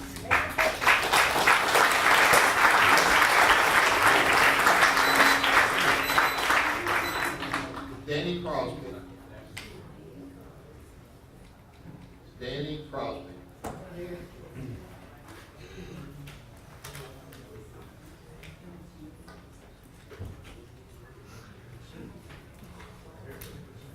Thank you, gentlemen. My name is Danny Crossley. I'm from up in Henderson County. I'm on the board of the RPM Water Supply Corporation up there. And I'm retired from the state. I worked in the public water supply program for about 17 years, so I'm familiar with what these water systems go through with trying to drill water wells and keep their customers in water. I saw that for quite a number of years, and I looked at this. I found out about this a couple of weeks ago, and if I repeat some things that have already been said, I apologize. I signed up and walked out my wife to her car and came back inside. I couldn't get in the door, so I don't know what's been said. But the thing about this is the number of wells that this gentleman wants to drill, the capacity of these wells, and that's a lot of water. It could probably, it depends on whose figures you use, but you can look at this, and this amount of water could probably serve these 3 counties and probably Smith County along with it. And if you take that water away from here, it's gone. And I don't, it's in the application that I saw. It's not clear what the water is going to be used for. But if it is moved to Dallas or another big metroplex, wherever, and they get in a tight situation and start needing water, well then this corporation's going to drill all the water they can drill, and that will impact everyone's water here. Another thing that concerns me about this, he's wanting to drill wells with 16-inch casings. Gentlemen, that's a big water well, and wells that size, if you put a large pump in there with a lot of screen, you can pump a lot more water than is on the application that he's turned in. So if the water's needed and if he's in a spot in the aquifer and he's drilled his wells deep enough into the aquifer, all these other wells that are not as deep, that are serving all these other communities, they're going to hurt. And they're going to be looking at dropping pumps, and if their wells aren't drilled deep enough, they're going to be out of luck. So this is a serious thing, and I'm not against the gentleman. It's nothing personal. It's just that the state has encouraged growth for the last 10 years, and a lot of people have moved into our state, and now they realize that we're in trouble with water. And they're looking everywhere for water, so they're trying to find it. And I don't know if that's what the case is here, but if it is the case, it's not everybody in Smith County's fault that Dallas is running out of water. So, and it's sure not on our backs for someone, to profit from that. So, I just want to say those things. I appreciate your time.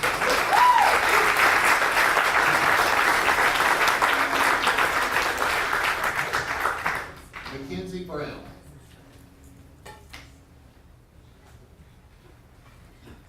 Good afternoon. My name is Mackenzie Brown. I come to this meeting as a resident of Henderson County, where my husband and I are raising our children. Most importantly, I stand here as a Christian in my worldview, and my opinion is laid on that foundation. You already know plenty of data. The author J.R.R. Tolkien once said that every tree has an enemy, few have an advocate. I take the part of the trees against their enemies. Today, water has many enemies, some even hiding behind the name of conservation. One can look to California or other states and see what poor stewardship for the sake of short-term profit does. The role of those who govern is to restrain all types of evil and to be the servant of God for the good of the people that are placed in their care. The counties in our water has been placed in your care. Regardless of your personal recognition of the maker of this world or the creator of this water, if you go through with these wells, I hope your conscience never gives you a day of peace. That when you see the beautiful families and the children in our community, that you're reminded of the futures that you will be impacting by this foolishness, and that our posterity will never be able to enjoy East Texas as God intended us to, without the water that He placed in this beautiful ground. You have a chance to do what is right for both these precious resources and the thousands of people in these communities and these counties. Please listen to those you represent. Realize that our water is far more than just an inanimate object for you or any other LLC or anyone else to have a means to an end. Thank you for your time.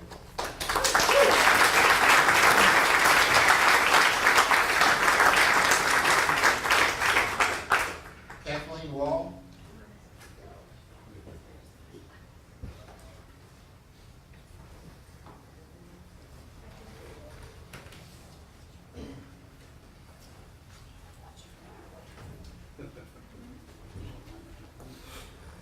Good afternoon, Board. I'm next on the list. I'm not Kathleen Wall. It may be, hope that's obvious, but Ms. Wall is here and will speak as well. My name is Paul Simpson. I'm next on the list. I'm counsel for Wall Ranch, Leon County, which has one well for its ranch operations and, of course, domestic use. Also in the Carrizo aquifer that these wells are planned to be drilled in. Wall Ranch urges the board here to do its job and do whatever you can do to not let the camel's nose under the tent. That needs to be stopped now. But we ask that you apply whatever remedy you can, be it, you've heard enough discussion today about possible things that could be done to deny these permits outright, deny an operating permit, in worst case, set up for a contested hearing, preferably here in East Texas, all of which, whatever it takes to make sure this proposed project does not go forward. The reason I encourage you to do so is a read from the board's own website. According to your website, the board was created 24 years ago to regulate groundwater, to protect it from overuse and wasteful use. You also say that your mission is to implement strategies to prevent the extreme decline of water levels to the benefit of all water users, water rights owners, the economy, or citizens, and the environment of the territory inside the district. And that's critical, that you serve the district, and that is what your job doing, what your own website says is your job to do. Not allowing these wells, you've heard many stories today, and you're going to hear many more, allowing these wells to be drilled and, of course, inevitably to be produced at these high capacities for whatever purpose is going to damage in a serious way the water supply that is so critical to East Texas and everyone who lives and works here. Other areas may need the water, which I'll presume that's what this water is intended for. Those other areas can find solutions elsewhere without ransacking and destroying the water supply of East Texas. We encourage you, what this has managed to do, though, is awaken an army of Davids, and they're here today, and they're not going to stop, I assure you, until the army of Davids defeats the Goliath that is trying to destroy East Texas. So thank you.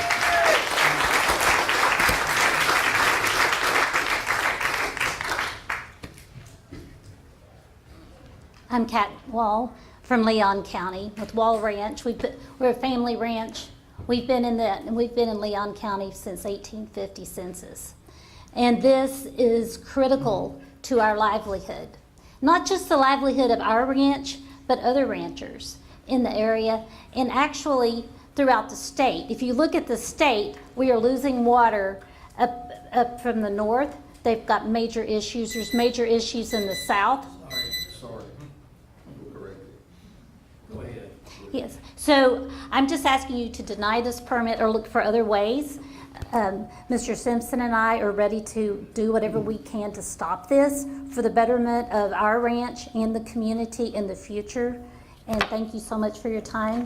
Thank you.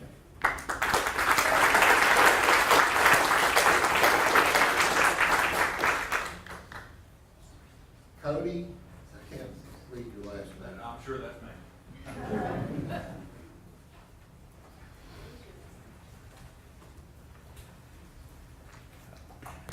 My name is Cody Jones, and I apologize for my handwriting. That's the Alabama public school system. You can thank for that.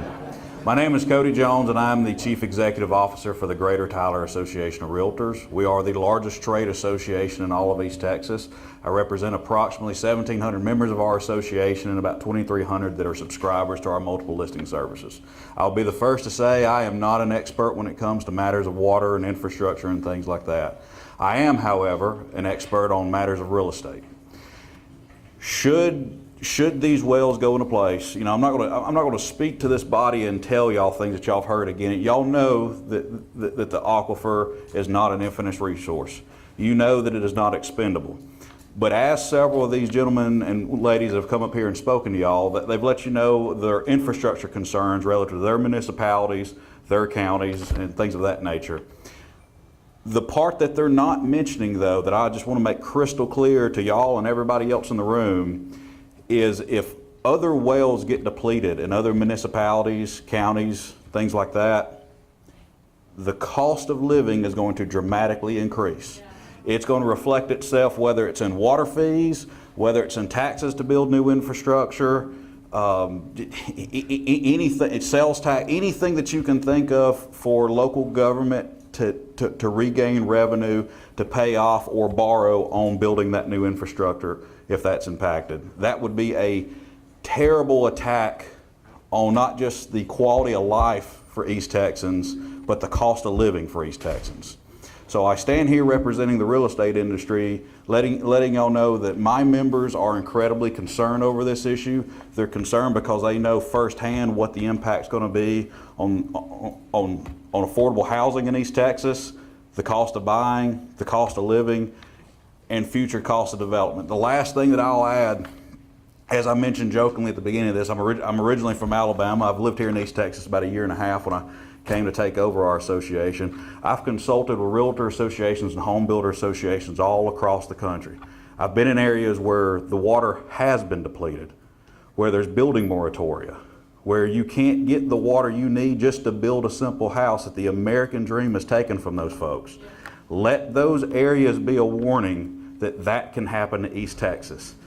This decision could establish a dangerous precedent, not just for y'all, but for future well sites, for other conservation districts, for groundwater all across Texas. So I urge you in the most strongest and emphatic terms I can, deny this application. Thank y'all.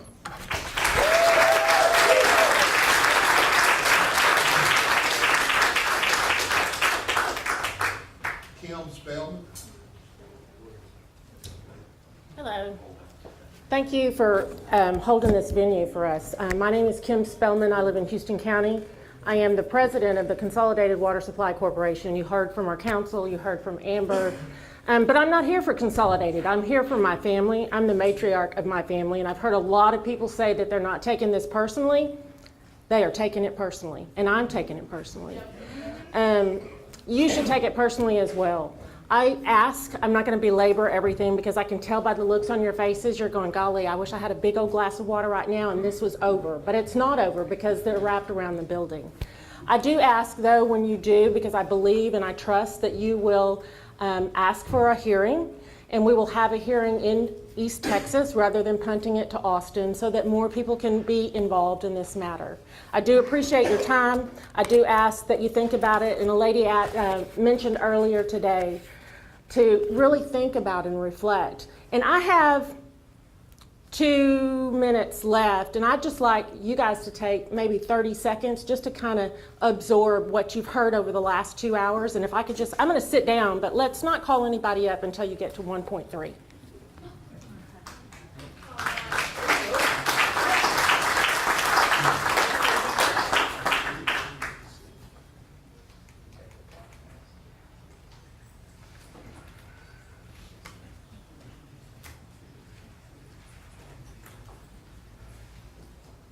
Okay, Dan Bond. Or is it Dan Bacon? Bacon. Bacon.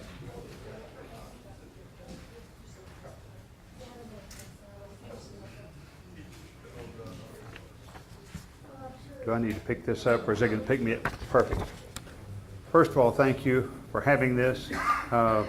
It would be wonderful if we could have everybody in here so that everybody hear what everybody else has said. I do know that without water and without ranches and farmers, that ranches, farmers, and towns and businesses die.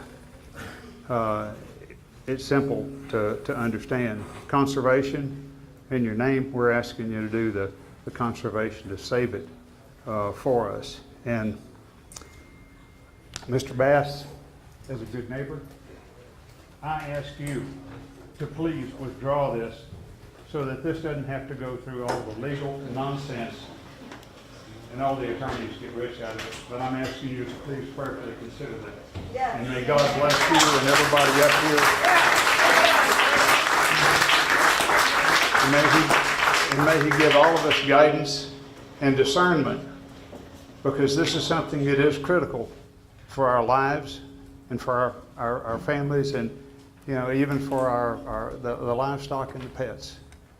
And this is a beautiful, wonderful part of East Texas.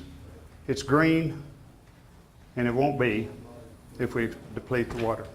Thank you.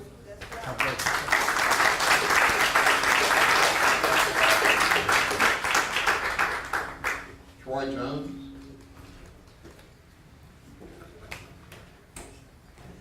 Good afternoon. My name is Troy Jones, and this doesn't directly affect me yet. I come from Lamar County, but if this is allowed to go through and get the water from these aquifers, they could come after any aquifers that we have in that area in northeast Texas.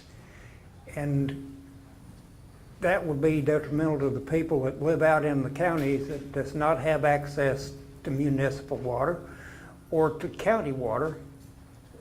And another thing to think about, if some people have not heard of it, is the Smackover Formation, which is a lithium-rich area that runs from Texas to Florida. And they could use some of the water that they're wanting from these aquifers to mine for lithium, and also to use this water for their mega computer systems so that they could use those. And that's just all I have to say, but I want to point out that that could be an ulterior motive for these wanting to get these aquifers is for the Smackover Formation, because some people down here may not have heard of it, that we sure have up in East Texas. Thank you for your time.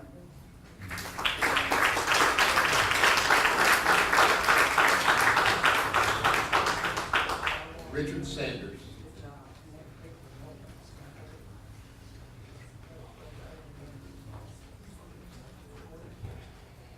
Thank you, Mr. President. My name is Richard Sanders. I'm the Vice President of Brush Creek Water Supply Company for Northern Anderson County. Excuse me. We represent over 4,000 residents in Northern Anderson County. We have 5 wells that we produce from. And I'm here today on behalf of our membership to rise in opposition to these petitions and ask that you decline them. As everybody has stated, water is a vital resource for our way of life.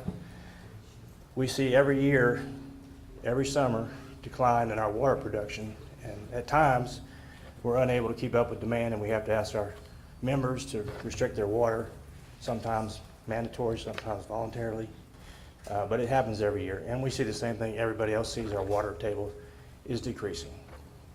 So we ask that you do what you're appointed to do, which is preserve and protect the water for the counties that you represent. Now, speaking for myself, I am a retired geologist. I have over 35 years of industry experience producing reservoirs of oil, gas, and water all over the world. I'm not going to go into a great bit of detail, but what I can tell you is that the wells that have been proposed are massively over-designed for what the stated intent is on the application. These are not test wells. These are full-blown production wells. There is no reason scientifically, engineering, that you would drill that many wells of that size if you were not planning on using them as producers. Full stop.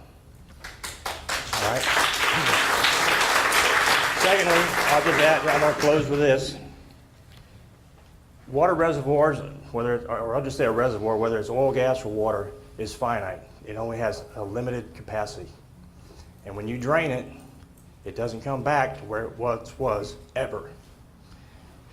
Water reservoirs are especially delicate in that the balance between the recharge and the discharge has to be maintained.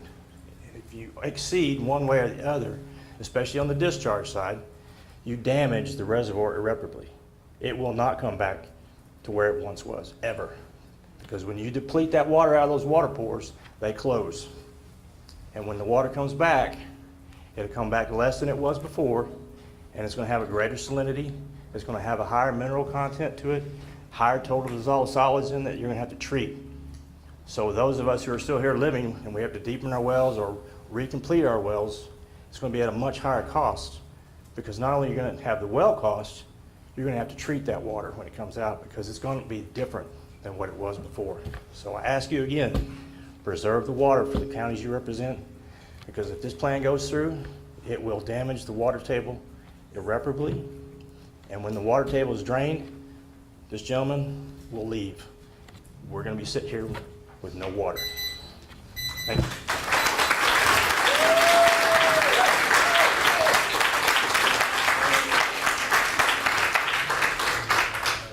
Vicki Tyndale.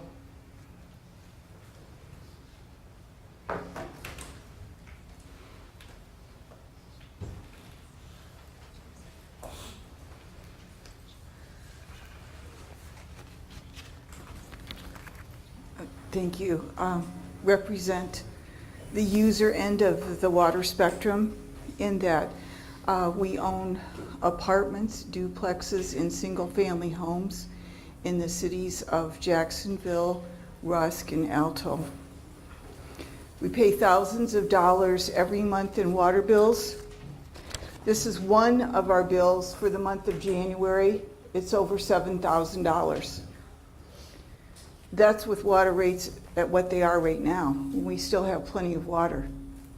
The city of Jacksonville and other cities have already told their citizens and residents that the water bills are going to be going up here in Jacksonville every January. We can only raise rents so much, and then people can't afford to pay their rent and pay their other bills and take care of the other responsibilities they have.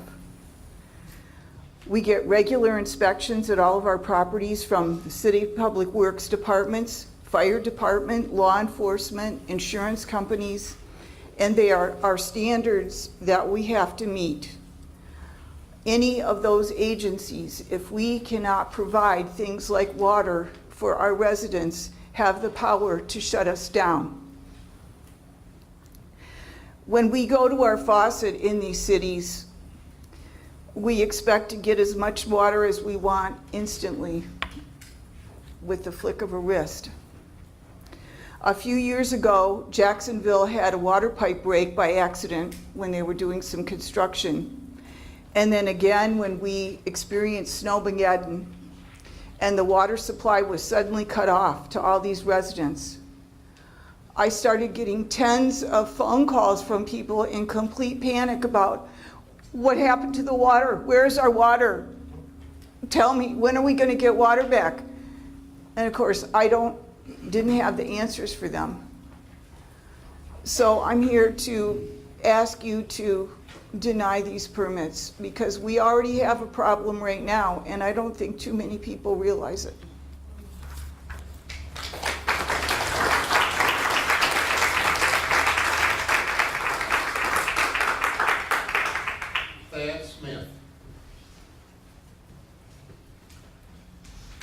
Thank you all for the opportunity to speak this morning, this afternoon. I'm an East Texas resident. My generations go back to the first people that were settling Texas here, coming from Scotland and Ireland and England and all that. And so my history goes back quite a ways. This water supply is an inheritance for me and my family, right? Yes. Amen. And that's the way I look at it. It's an inheritance, and it's a valuable resource. Obviously, it's valuable because there's money to be made from this. And I'm not, capitalism is a great thing. Unfettered capitalism is bad. Okay, and so that's where y'all are the gatekeepers on this thing. Y'all are the gatekeepers on this thing, putting up the guardrails and protecting us and helping us to keep it in a zone where we can protect our people and still have capitalism. But you've heard the scientists. I'm just an ordinary, average guy. I just, I think pretty simply. I see things simply. I walk in here in this back room over here, and it was hot. It's like, man, it's hot in here. Look at all these people. I come in here, and it's still hot.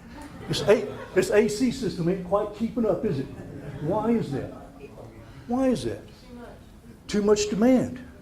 There's too much demand. AC can't keep up with it. All right? An aquifer ain't gonna be no different. No different. It's not gonna be able to keep up with demand.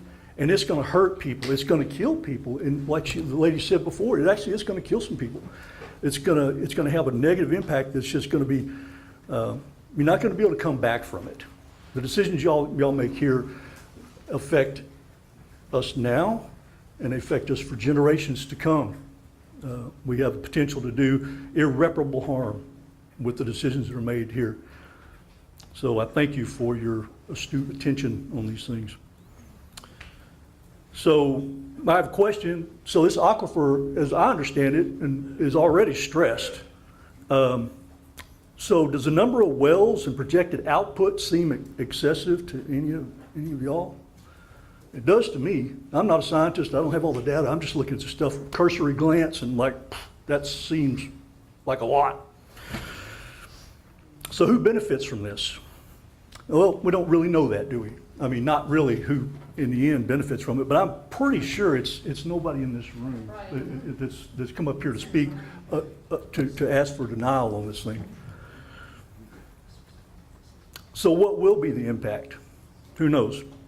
Existing wells, we already know it's dropping. If we start this stuff, it's really going to go quick. Biology, farming, livestock economy, but I'll wrap it up.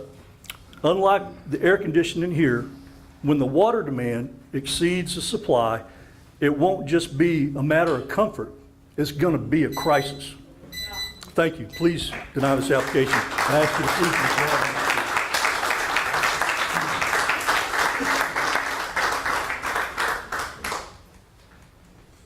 Leslie Murphy.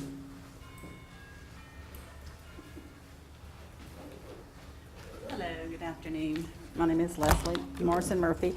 My husband and I are retired military. We chose Texas over Alaska on retirement because of the weather, and we chose East Texas because of the water. I lived in the Houston area for many, many years, and so I'm very familiar with Texas and water. I'm here to oppose the application to these wells because the 31-acre parcel that we live on, we have a 2-acre lake that is spring fed. And when we are in drought conditions, we lose our lake. It doesn't go completely out, but the springs are not able to keep up with the drought capacities. We also found that we have a small irrigation well. We have food production trees on our property that we use the lake water and the well water that we have to, in drought conditions, we have to hand water all of our trees and our food production plants. A negative impact of these high capacity wells, as I can see from what we are existing with right now, would be the lower pump pressure, reduced yield for our food production property, and then we would be forced to use the community water system that we have that's attached to the house and use that water, which we're going to have to start paying for, in order to water our existing food production trees. We are asking you that you would deny these applications on the basis that it's going to have a huge negative impact over all of our community. And as a district, your responsibility is to safeguard the groundwater for all of the stakeholders and to remove any possible conflict of interest in that project as well. Thank you.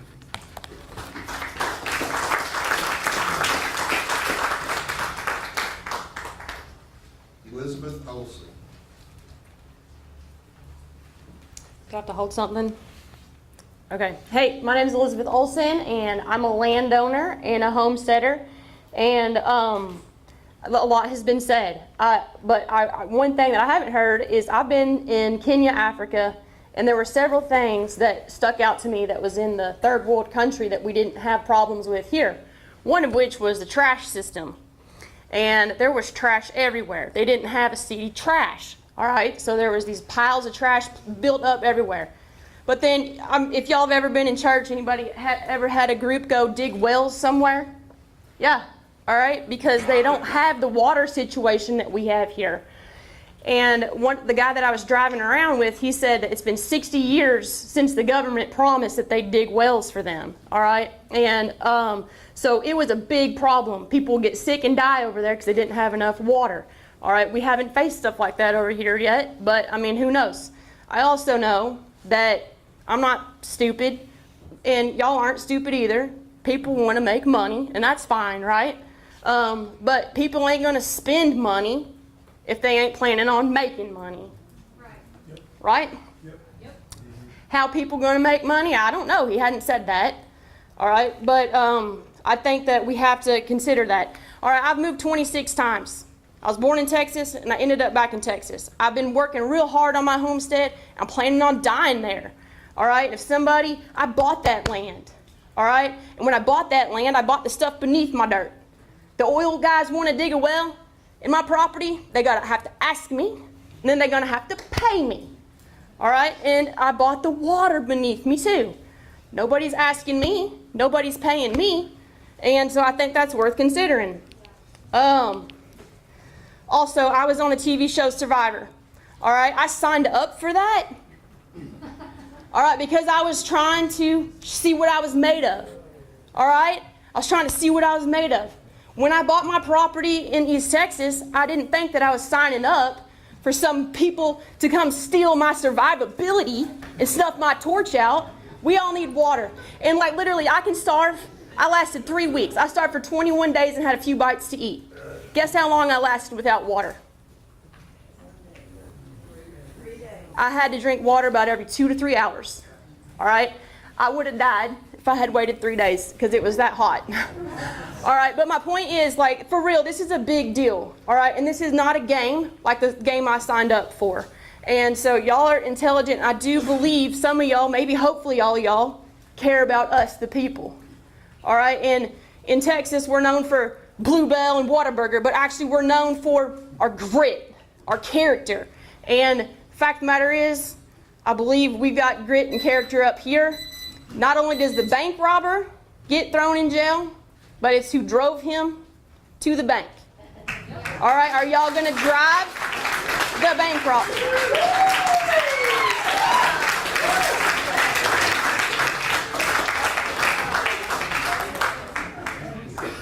Sylvia Guzman.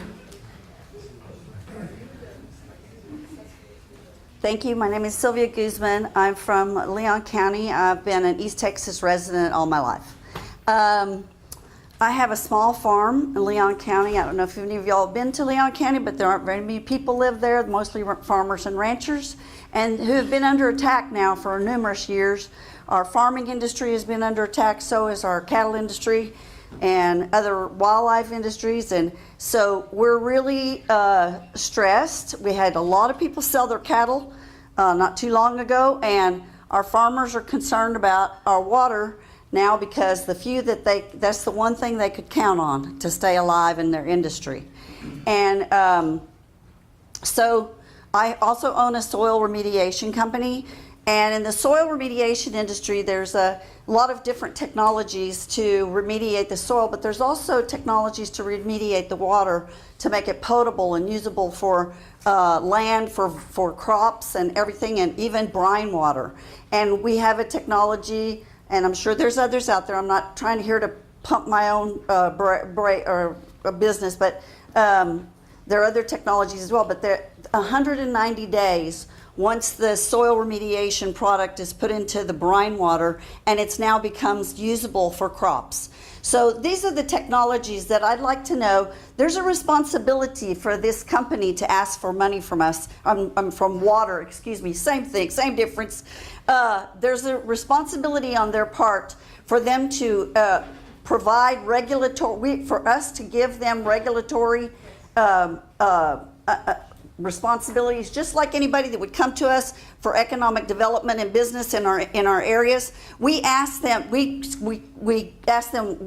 offer, what can we provide for them to come to our county? Well, what did they bring to the table? Because they're not being forthright about that. And we need to know, it's our right to know, as users of our own water And the fact that, I know it may happen regardless because the law's not in our favor right now. I go to the legislature. I've been going to the legislature for many years. And by the way, if we have to go to the legislature on this, they better buckle up because I've taken on all the big lobbyists and I'm not afraid of any of them. But the bottom line is, whiskey's for drinking, water is for fighting, and we're here for the warpath. Thank you.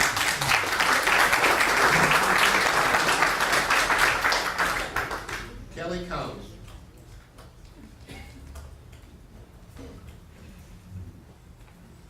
Hi, good afternoon. My name is Kelly Cohn, and I'm the Vice President of the Board of Safari Waters Ranch. We are a unique, growing community in East Texas. We are right next to Barefoot in LaRue. Our entire community relies on one single well to supply our water. We have over 400 lots.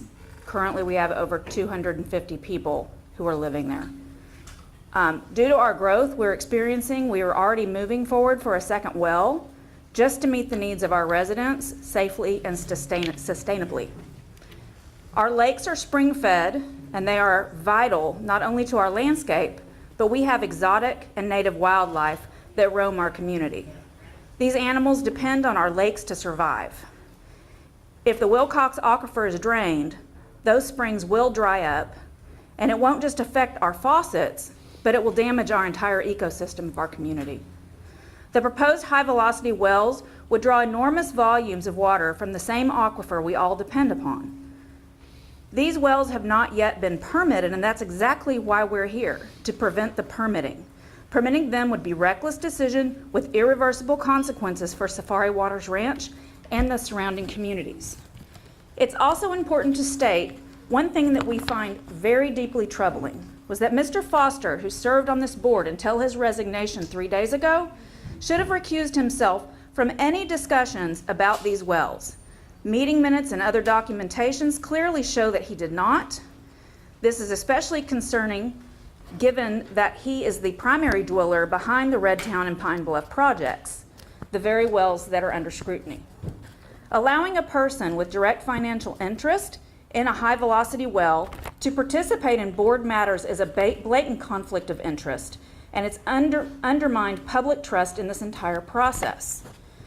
This proposal didn't go through the proper public awareness channels. It was pushed forward quietly without transparency, and now that's not how we do things in Texas. We're not asking for a delay. We're asking for this board to please deny the permits outright.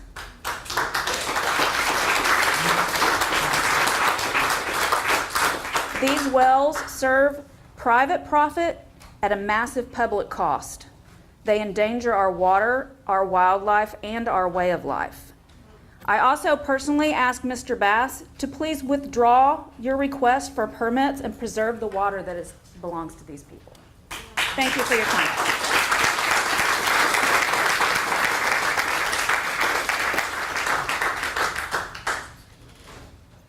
Chris Schultz, maybe?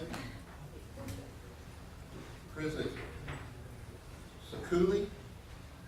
I'm having a difficult time reading this. Is there someone named Chris that signed up that out there? Chris Hewitt? Is it Hewitt? Looks like Sakuly. No, we're Hewitt. Chris out here, sign up to speak. Okay. We'll move on to Charles Flanders.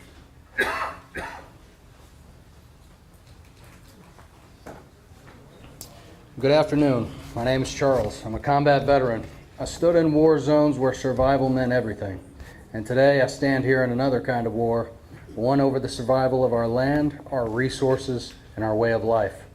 Right now, two companies, one being Redtown Ranch Holdings, want to extract 98.9% of our aquifer sustainable yield and ship it to Dallas-Fort Worth. That's not partnership, that's pillage. And we're supposed to sit quietly while they drain the very water that we rely on to drink, farm, bathe, and to live. I'm going to tell you, not a chance. Let's learn from history, because this has happened before. And every time, the people paid the price while the politicians walked away with full pockets. In San Antonio, backdoor deals led to permits allowing overpumping from the Edwards Aquifer, later linked to campaign donations and cozy relationships between water developers and officials. In California's Central Valley, billionaires were granted access to state water while family farms dried up because they donated millions in political PACs. In Barnhart, Texas, fracking companies dried up rancher wells and regulators looked the other way. Their silence bought with funding promises and land development perks. Even in Flint, Michigan, a water crisis was born when government officials chose a cheaper source to save money, and their decisions were later exposed as part of a web of political gain and neglect. So ask yourself, why is this meeting being held at 1 p.m. on a Thursday? Why wasn't this proposal made transparent sooner? And who stands to benefit if this permit passes? Because it won't be us. If this gets approved, we pay the price, just like Spicewood Beach, where families had to rely on trucked-in water just to flush toilets. Like Dryden, where schools closed and families vanished. Like Big Spring, where overuse of the Gala forced farmers off land they'd worked for generations. And like Barnhart, where the cattle stopped drinking and the water just disappeared. And let's talk about Dallas-Fort Worth. They're not coming to us because they ran out of options. They're coming because they refuse to take responsibility. Texas Instruments uses 2 billion gallons per year. Miller Brewing guzzles nearly 1 billion gallons. Billionaires use 10 million gallons a year just to keep their mansions lush while telling us to conserve. And they lose over 16% of treated water to leaky pipes. They don't recycle enough. They don't cap waste. And now they want our water to keep their luxury alive while we foot the consequences. Let me be absolutely clear. We are not a resource colony for DFW. We are not a sacrifice zone, and we are not expendable. I know what it means to hold the line. My brothers and I were forged in fire together in war. And like fire, we protect, but we also burn. This is the line. You want to talk about public trust? Then make the right choice. Deny this permit. Protect our aquifer, honor our people, expose the deals, and for once, stand with the people. Thank you.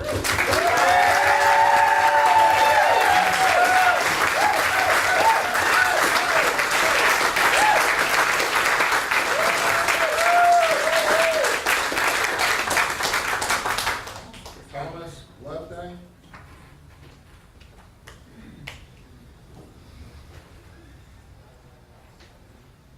Good afternoon.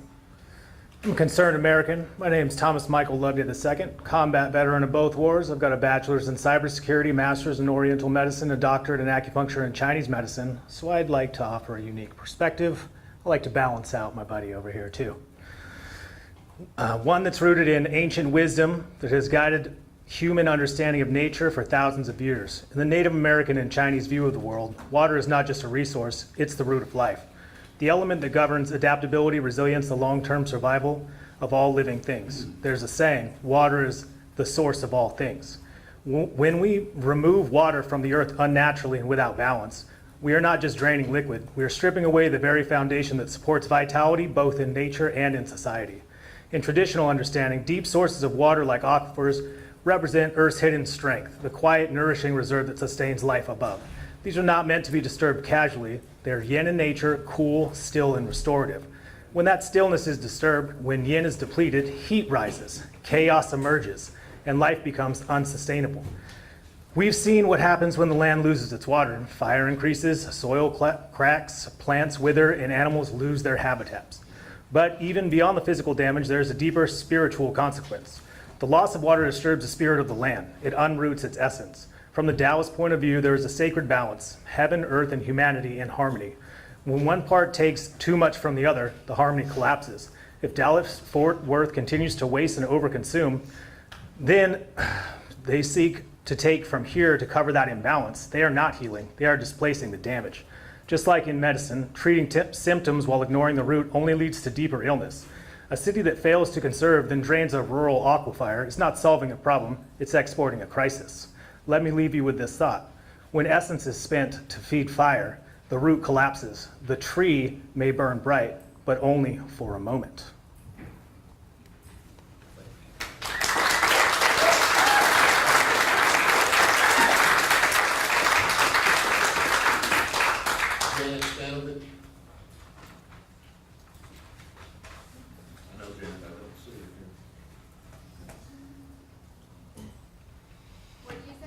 Janet Stanovich. She left. Trent Ashby has already spoken to. Walter Fall.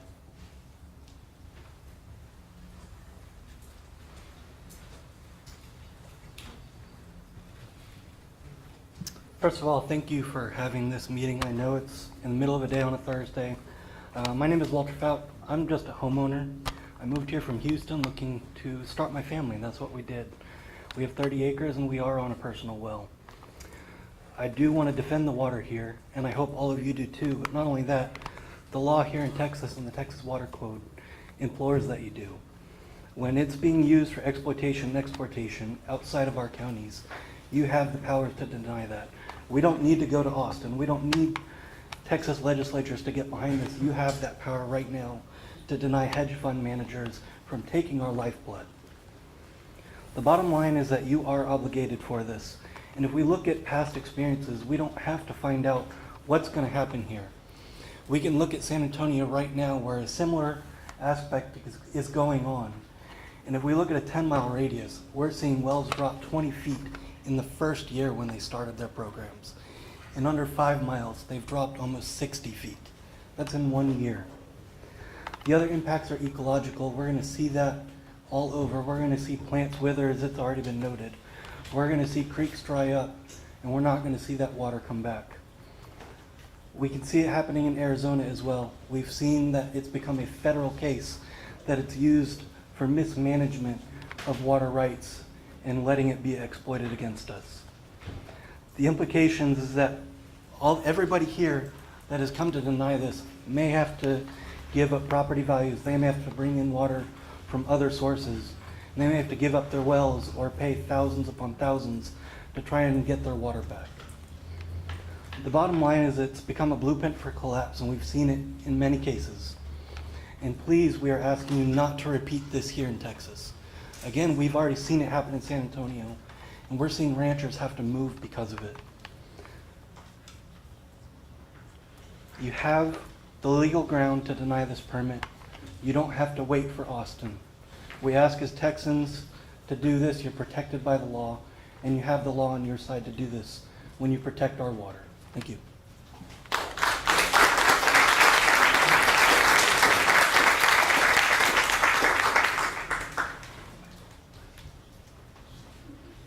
Halen, sorry, I can't figure out the last name. Hi, I'm Haley Agapitas. I'm in Cherokee County, and I'm here today to represent all of us, the native, you might even say the indigenous people of East Texas of today. We've heard a lot of good points made here today about the impact environmentally and financially and personally that these wells would have on our communities. We've even talked a bit about the vague and lack of transparency in the process we've had to endure. But today I'm going to take a little different approach, and I'm going to invite each of you to take a moment and call to mind someone you love that dwells in this area, a child, or grandchild, or great-grandchild, or a loved member of the community. Take a moment and picture them, because I am, and I'm wondering what their life will be like without water. I'm an 8th generation East Texan, and I'm here to represent 9 generations of us. I'm here to speak not just for those of us who are here today. We live a pretty nice life. We got water. But for our children, and our children's children, and our children's children's children, and everyone that gets a chance to come after, the world we're going to leave them. The land, the trees, the habitat, our creeks, our ponds, our rivers, our wells. That's East Texas. It's who we are. It's our way of life. It's more than a way of life. It is life. On behalf of our children's children, I ask that no reallocation or removal of our natural resources happen here today or any other day, and I mean any of our natural resources. We do too much already, in my opinion. Have you seen the forest cut down? Let's not take it a step further, where our children and our descendants to come don't get to experience this world we love so much. On behalf of our future little ones, and I don't mean just mine, I mean all of ours, because I know you have memories of this area deeply embedded in the water experiences you've had and the lush beauty of this area because of our water. On behalf of them, I ask that you not give away our water, not for paper bills, not for glass beads, not for cooling supercomputers or lithium mining, not for nothing, which is what I understand these communities and families are getting out of this deal. Nothing. So I ask you, please reconsider and consider heartfully the future of this area. Thank you.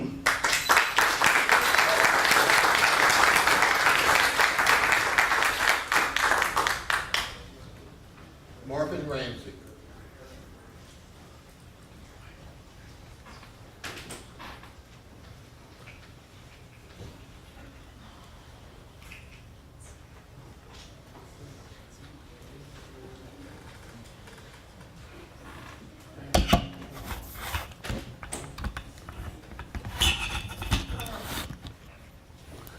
Okay, I'm Marvin Ramsey. I live in Anderson County. A couple of things I will read to you.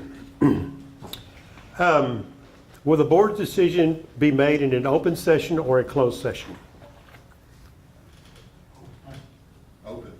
Okay, good. All right, I'm going to read something else to you. The Neches and the Trinity Valley's Groundwater Conservation District will strive for the conservation, preservation, and the prevention of the waste of groundwater reservoirs over which the district has jurisdiction. The district will implement water conservation and management strategies to prevent extreme decline of water levels for the benefit of all water users, water rights owners, the economy or citizens, and the environment of the territory inside the districts. That is your mission statement. Will you fulfill that mission statement when you make this decision or not? That's the big question, okay? Now, as far as ownership goes, this is something I did some research on, which comes from the statutes in the state of Texas statutes under the water section. Ownership of groundwater entitles a landowner, including a landowner's lessee, heirs, or assigns to the legislature recognizes that a landlord owns the groundwater below the surface of the landowner's land as real property. We own it. The groundwater ownership and rights described by this section entitle landowner, including a landowner's lessee, heirs, or assigns to drill for the production the groundwater below the surface of real property, subject to subsection. If you don't know what subsection is, that means where the ground sinks, okay? Sinkholes and things like that, okay? Now, without causing waste or malicious drainage of other property or negligently causing subsidence, it's hard to say, and have any other right recognized under common law. The groundwater ownership and rights described in this section do not the right to capture a specific amount of groundwater below the surface of that owner's land. So they are restricted on how much water they can take out of these wells, okay? And we own those rights. So I will say, Mr. Bass, I've got 3.5 acres, and I know it's on the aquifer because where there's a spring there. I will sell you my water rights for $1 billion an acre, which is 3.5 acres. Okay? And the reason I say that is because I'm going to have to put my house on the market that we just have lived in for a short time. This is going to be my retirement home. Because I'm not going to be able to afford it and pay the mortgage on it any longer because the property values will just plummet, tax rates will go down, sales tax will go down, the economies in these locations are going to plummet as a result of this action. That's a firm offer.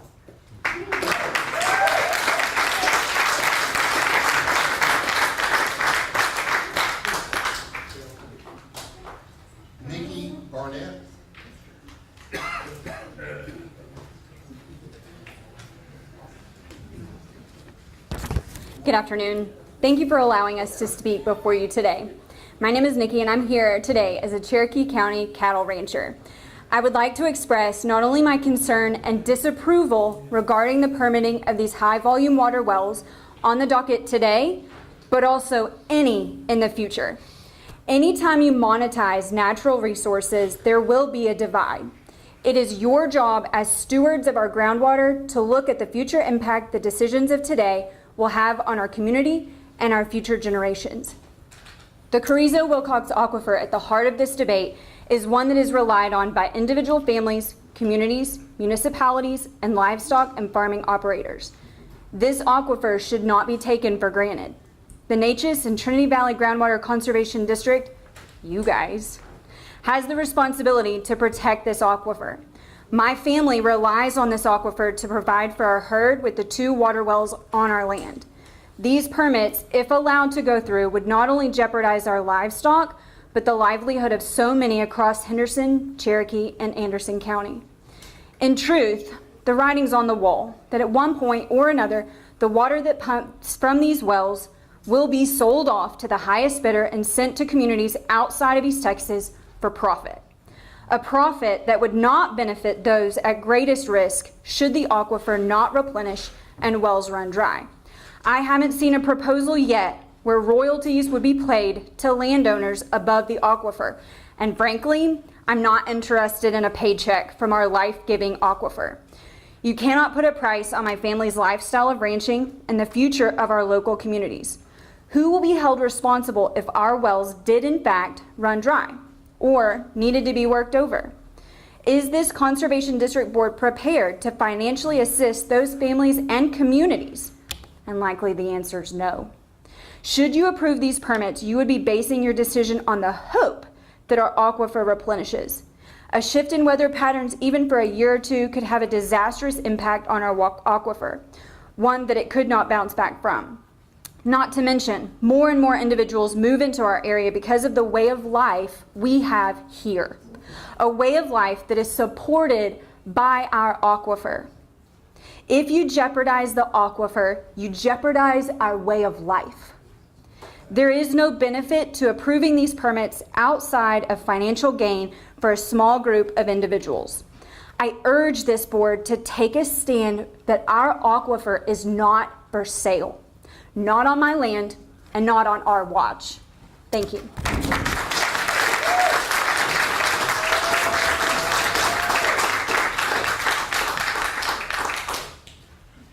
Rachel, and I can't read.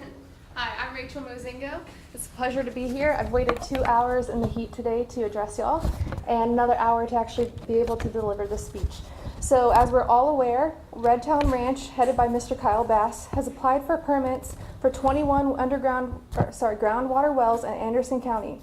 While information is difficult and accounts vary greatly, perhaps by design to confuse any residents opposing these applications, it is my understanding that Mr. Bass and his company wish to draw over 15 billion gallons from our reservoir. Not only is this a problem for upcoming generations, this already overtaxes the reservoir as we know it. The idea that one man and his company and investors could essentially own, profit, and drain our aquifer is not only absurd, but something that should absolutely not be allowed. How is it possible that one man should have the rights to groundwater that sustains life for an entire county and in reality affects multiple counties? Why is one man's interest above thousands of the residents and their ways of life? Now, Mr. Bass has allegedly made promises of youth, law enforcement, and other programs to, quote, benefit our county, but like all salesmen and politicians, promises are easily made and rarely kept. Mr. Bass is a wealthy man. It is no surprise he is unconcerned with how our residents are going to have drinking water and water for livestock and crops. Our residents do not have the same luxury of wealth. They depend on local water sources to sustain not only their lives, but their lives of animals, crops, and wildlife. Water is vital to our county and our way of life. Along with ranches and farmland in Anderson County, we have good biodiversity, ranging from rare plants and already uncommon species like flying squirrels to abundant deer. Do you think that biodiversity will be here when our groundwater is all gone? Do you think we will have lush fields, baby fawns every spring, and beautiful ponds for our children and grandchildren to play in? Do you think the increasing pollinator problem, we already know that there is a huge pollination problem which will affect crops as well, will magically go away when we have no groundwater sources? Absolutely not. Mr. Bass was praised recently in an issue of Texas Monthly for being a restorer of East Texas, but this proposed project is anything but restorative. It is utterly detrimental to the human beings that own and work the land, but to any and all wildlife that rely on spring-fed ponds, creeks, and other groundwater. I urge all to deny this.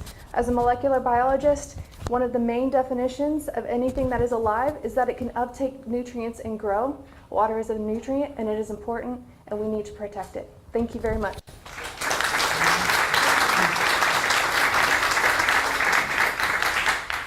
Moody Hurd.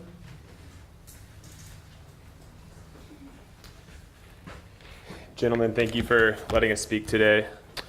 My name is Moody Hurd. I woke up in Austin, Texas this morning and drove in for this meeting. I'd like to start with a passage from Scripture. For we wrestle not against flesh and blood, but against principalities, against powers, against the rulers of the darkness of this world, against spiritual wickedness in high places. I'd like to talk a little bit about Austin, where I've been involved in the water scene. So there's a few gentlemen here wearing a hat that says Aqua on it. A couple years ago, around Wimberley, Texas, Aqua was granted a permit to pump 90 million gallons. They ended up pumping more than twice than that. They refused to pay the fines, and Jacob's Well, which is a treasure of the hill country, went dry.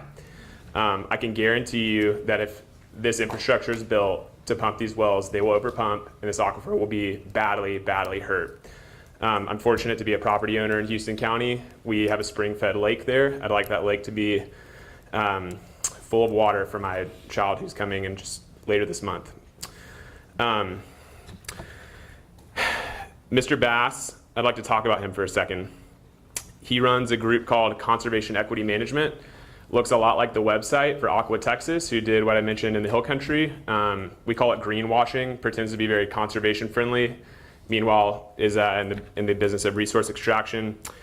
I'll go back a little bit. So if people remember the 2008 financial crisis, that Time Magazine had a headline calling it the Bear Trap, naming it after Bear Stearns, a prestigious investment bank where Mr. Bass was one of the youngest managing directors at 28 years old. They helped cause that through helping to create the mortgage-backed security and cause a large asset bubble. He then went and shorted that and made billions of dollars. So this is the sort of person that we're dealing with who's here to take these resources from us. He's also a lifetime member of the prestigious Council of Foreign Relations. People have mentioned here that it's unclear what this water is being used for. I can promise you that this water is being used for designs that are much, much bigger than making a quick buck. This water will be used most likely for things like, of course, sending to other cities like Austin, where I live, data centers, which require massive amounts of water for cooling. The mining that some people have mentioned, lithium mining, is very interesting, makes a lot of sense to me.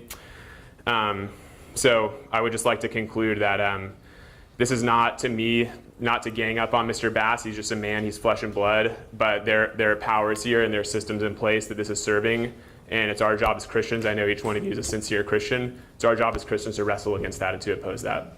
Thank you very much.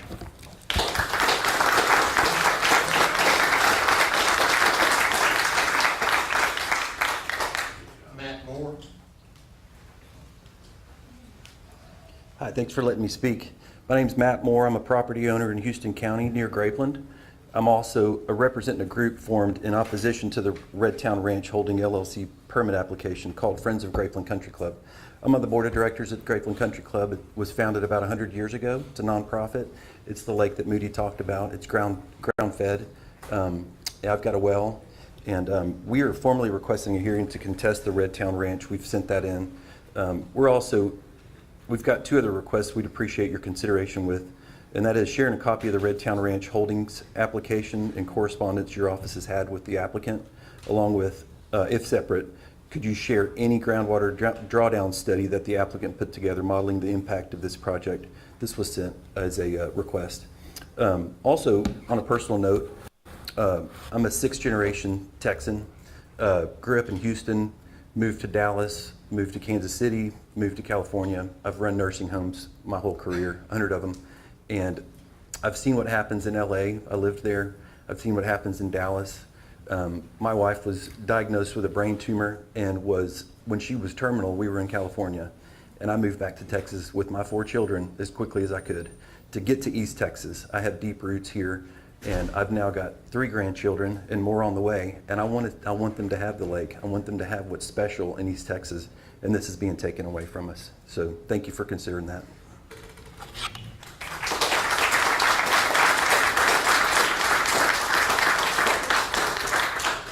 Willard Copeland.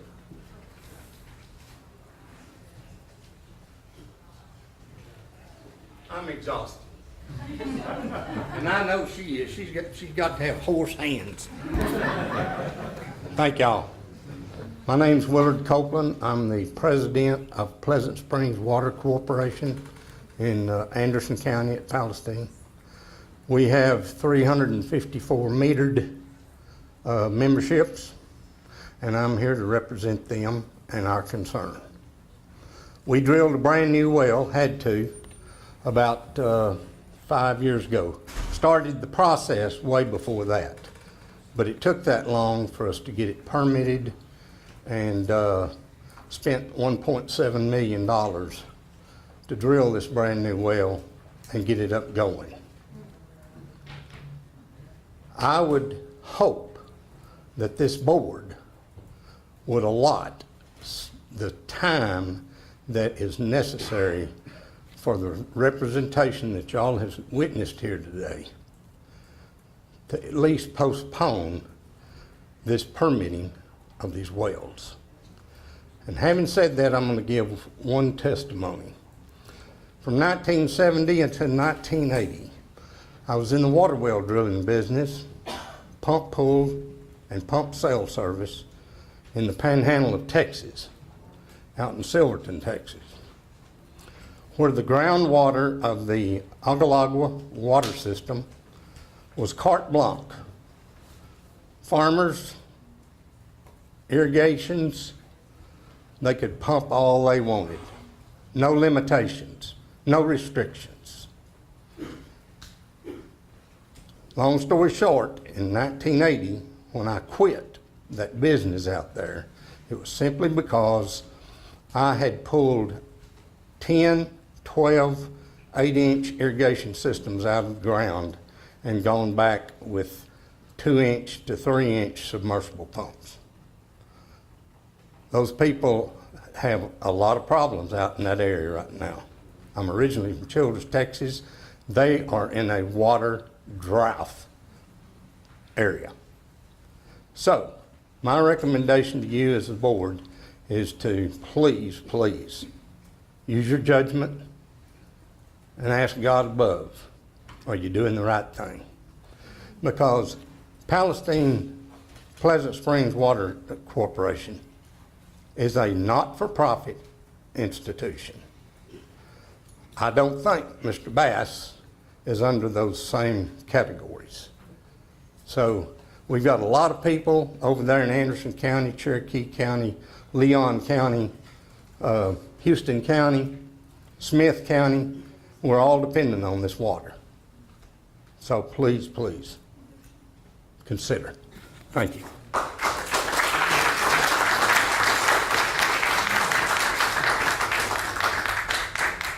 James Rayburn.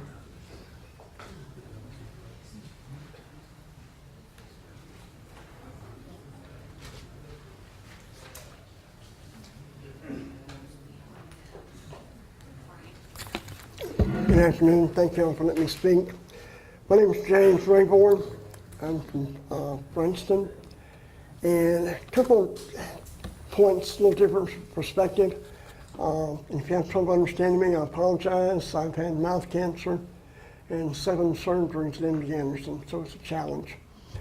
One thing, 12 of the last 20 years I lived in Plano, on the north side of Plano. Collin County was the fastest growing county in the United States for at least 5 of those 12 years. Okay, Plano's built out, Frisco's almost built out, and we can get up every day and check the lake level of Lake Lavon to see, what the city is going to tell us, can we water today?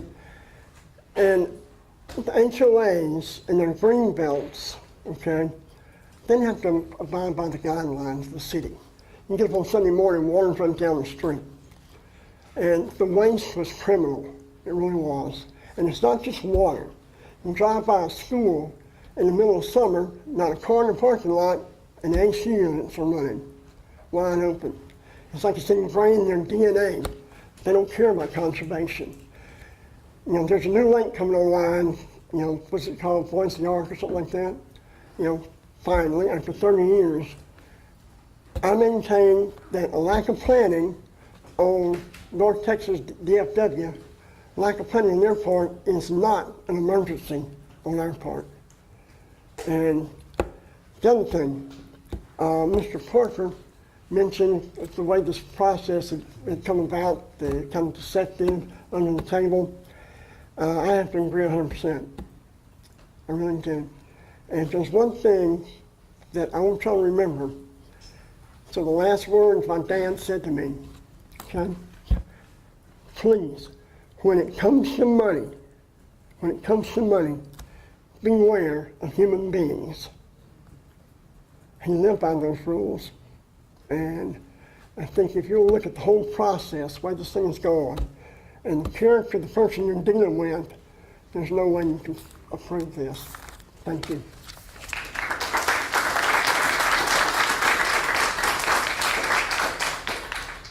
Kara Stanley. Kara Stanley.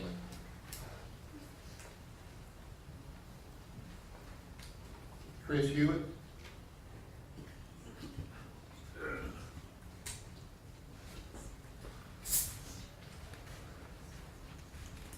Good afternoon. I want to thank you for your patience and attention. You've been listening for hours as I have. And I don't think I have much to add. I think that the statements have been pretty comprehensive. I just have questions, and you probably have the same questions. And the biggest question I have is that in an aquifer where the replenishment is already not keeping up with the drop in groundwater, how can you possibly permit this kind of an additional drain on that without more? And then specifically, as I heard a speaker say a few minutes ago, do we have, I've not seen, I've just heard about this the last few days, a comprehensive impact study prepared by the applicant, how this is expected to impact this entire aquifer, which I understand runs from almost Arkansas to the border. It's a huge aquifer, and 12 million people draw from it. This is not going to just impact these counties. It's going to impact Texas much more broadly. In some areas, there's already salinity at the edges of this aquifer. So I think you owe it to yourselves and to the public to get such a study if it's not already available. Make it public. Allow all these people. We have lots of people who have a lot of bit more knowledge and information than I do to take a look at it and to criticize it and give you impact, so that when you make your judgment, it is fully informed and not a rush as we see right now. I want to thank you again for your time and your patience, and I want to give back the rest of my time so that you guys will have a little less of a burden for the rest of the day. Thank you.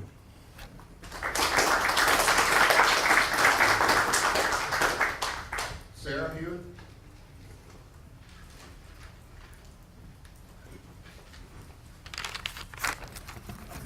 I join my husband in addressing you and thanking you for your time at this juncture.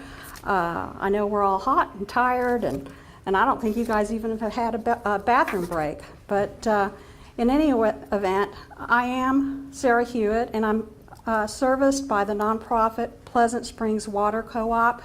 Our president just spoke to you a few minutes ago.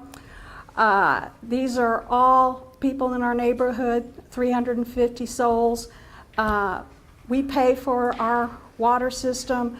You know, we're slowly bringing down the debt, and the first well that was drilled went dry, and we're one of the water districts that's in trouble because of the drop in the aquifer. So I implore you to deny these permits. I implore you to keep your charge to conserve and protect our water and our aquifer. If you grant these permits, you and Mr. Bass will completely destroy our part of East Texas. I don't have any doubt whatsoever that that will be the end result. So I want to leave you with this question. Do you wish to be remembered as the ones who voted for the destruction of our region? It's that simple. I've written all your names down, and if that's the legacy that you desire to leave, God help you. But if not, then do the simple thing that is in your power, and that is to deny the permits. Thank you very much.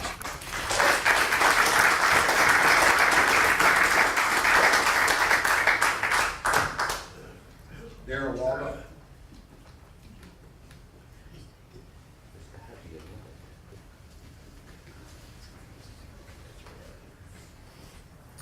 Board members, good afternoon, and thank you for taking the time to let us express our opinions.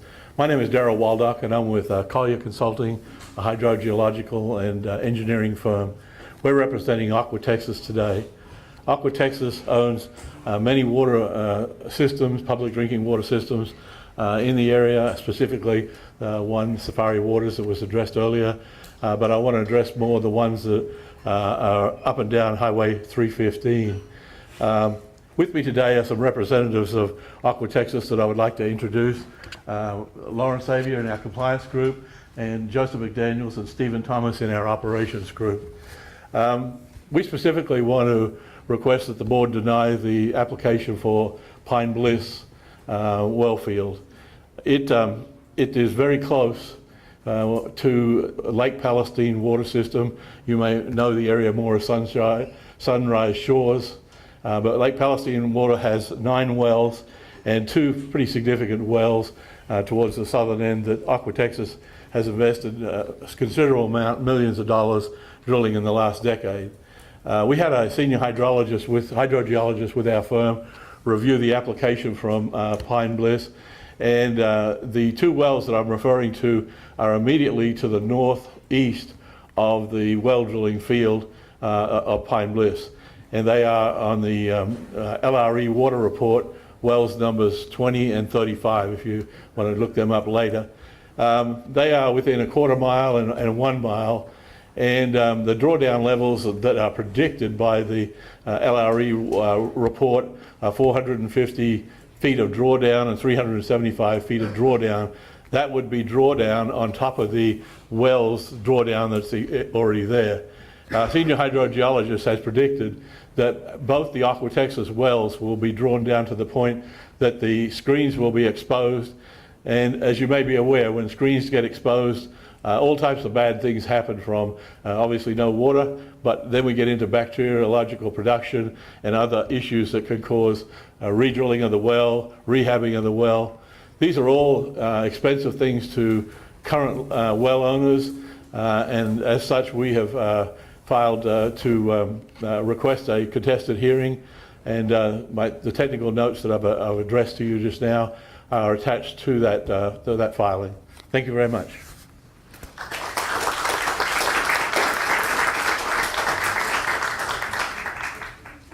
Jonathan Valentine. Jonathan Valentine.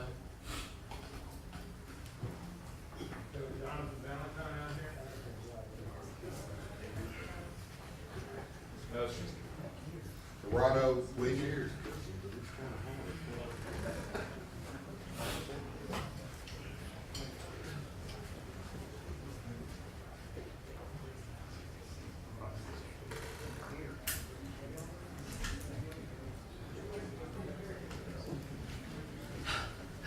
Hello.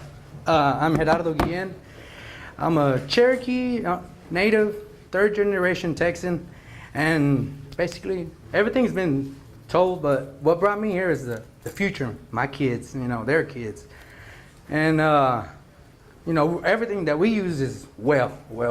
Our poultry or our cows, everything. We shower with our well water. So I've never ever came up here, done this. So I get nervous. And then it's up to y'all, you know, for the kids. I think about the kids. I mean, it's a pretty area. I love it here. I don't plan on going now. So, I mean, I'm sure y'all are all familiar with the Lorax. I watch it with my kids all the time. And you know that unless you really, really care about something, nothing is going to change.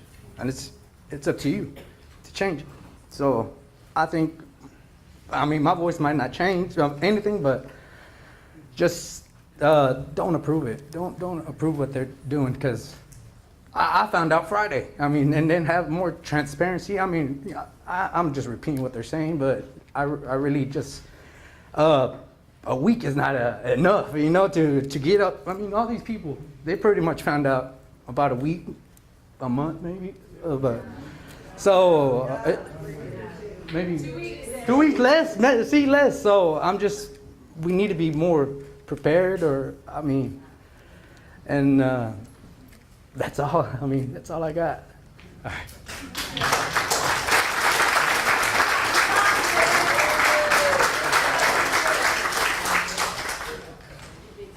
Herbert. Cranksy. Herbert. Herbert. We got a Herbert. Katie Frazier.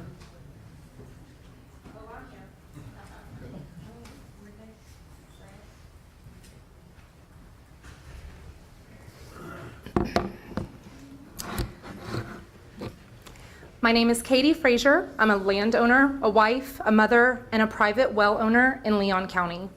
We raise animals, we grow our own food, and like so many of our neighbors, we depend on the Carrizo-Wilcox Aquifer. No city hookup, no backup supply. The water beneath our feet is everything. It's literally our lifeline. And now you're considering permits that could ultimately extract about 15 billions of gallons of that water every year. Not for us, not for the people living and working on this land, but for outside developers and hedge funds chasing profit in places that didn't plan for their own water needs. But the public deserves to know and understand how this process seems to have unfolded. The company hired to drill these wells, as many of you know, is Andrews and Foster Drilling. The owner of that company, Donald Foster, served on this groundwater board until 2 days ago, when he resigned just 48 hours before this public hearing. He did file a conflict of interest affidavit as required by law, but here's what's most troubling. In meeting minutes dating back months and months, there is no documented record that Mr. Foster recused himself from discussions related to these permits. We know this board does document recusals when they do occur because the minutes show it when other members have done so. I've checked. And while this board held multiple closed sessions during this time these permits were being discussed, there's also no indication that Mr. Foster stepped away from those either. I have copies of these minutes if anyone would like to see them. Only in April 2025, when the groundwork had already been laid, did Mr. Foster abstain from a vote, and that vote was to accept the permits as administratively complete. But the story doesn't stop there. It gets worse. This board voted unanimously on July 18th, 2024, the very same day that Mr. Foster signed that conflict of interest affidavit, to engage a hydrologist to evaluate these very permits. That vote directly advanced the permitting process, unless Mr. Foster abstained, and again, there's no record that he did. He participated in shaping a project that financially benefits his own company. That alone should disqualify these permits. Why did you, the remaining board members, not hold him accountable? Why was there no record of his recusal? No objection, no pushback, at least not on the record in the minutes. When the conflict was clear, why did no one speak up? The people deserve to know, was this a lapse in oversight or something worse? Because when a man with financial interest stays in the room and no one stops him, that's not just silence, that's complicity. And your own motto says, protecting Anderson, Cherokee, and Henderson counties. But proving these permits for these wells won't protect them. It will drain their water, threaten their wells, harm their farms, ranches, schools, and local businesses. You cannot serve the people while doing business in their blind spots. So we are all here demanding of this board Prove that your mission means something. Prove that the people in this room matter more than the profits behind this project, and deny these permits. Thank you.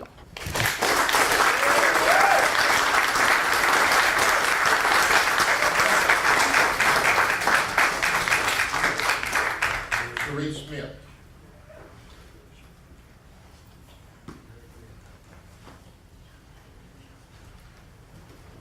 Do the right thing. Take me a while, I'm pretty tired. I just want to say, you know, some people said, well, I'm not going to repeat it because it's already been said. Well, it needs to be said time and time again. You know, we moved to East Texas in the 70s. We've drilled 3 wells, okay? The last one I did in 2020 to get deeper, to get water. My parents didn't have the money to drill 2 wells before me.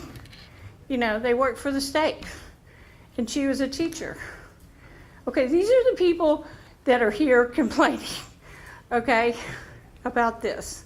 So, you know, I had a lot to say, but, you know, I'm tired now, so. Maybe I can think of it. You know, I knew about this 2 days ago because I happened to take time to get off my tractor and look at Facebook. Otherwise, I wouldn't have known. Okay, there was a letter sent that says, well, let them, you know, get half of the amount of water they're asking for. No, you know, what's going to stop them from getting the whole amount, like a lot of other people have said? You know, they're going to drill and drill and drill. I lived in Kendall County between San Antonio and Bernie. At that time, I was able to drill a well. However, Valverde was already trucking in water from San Marcos and other municipality waters. Okay, they were out of water, and that was 16 years ago. So, you know, we don't want to end up like that. You know, wells are expensive. 2021, during the freeze, I didn't have water. I didn't have drinking water. I didn't have running water, and no water for my cows, okay? So what did I do? I made do. Luckily, Mama taught me, put water in jugs so you can flush the toilets. So I could flush the toilets, but I couldn't water my cows or drink water myself. So after the 7 days without water and electricity, my well froze. Then I had to pay a well cost, and it was another 4 days before I had water for me and my cows. So y'all need to think about all of that, because it could be your family. Thank you.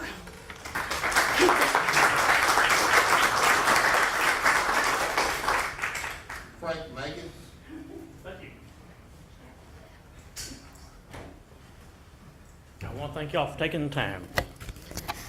I'll be surprised if y'all grant the permits under all the stuff y'all have heard today. But, okay. I'll be surprised if y'all grant the permits under everything y'all have heard today.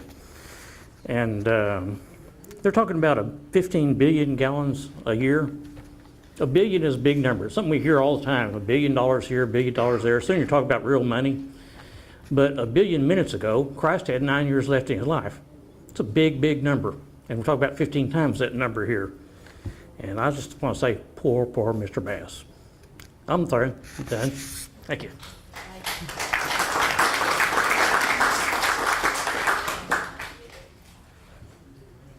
Julie Haldeman.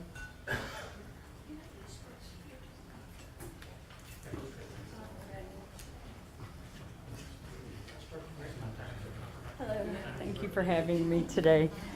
My name is Julie Haldeman, and I'm a 6th generation rancher in Van Zandt County. In 2004, my water became filled with iron. My well was running dry, and I had to have a deeper well drilled. Furthermore, we have around 400 head of cattle. We have several spring-fed stock tanks we rely on, especially during droughts. If they are permitted to take billions of our gallons a year out of our aquifer, our levels will drop significantly in a short amount of time. The spring-fed tanks will run dry, ranching won't be viable, mass cattle sell-offs will begin, In closing, people won't be able to drill wells deep enough. Our communities will have to relocate. My niece won't be able to be a 7th generation rancher. Years of family traditions and skills handed down will be abruptly stopped or lost. Water is life. Without it, entire counties will dry up and become unusable, unlivable. Thank you for your time.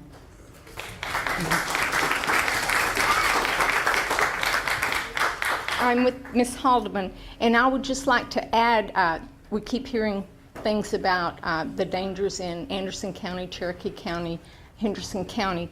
Van Zandt County also depends on this aquifer.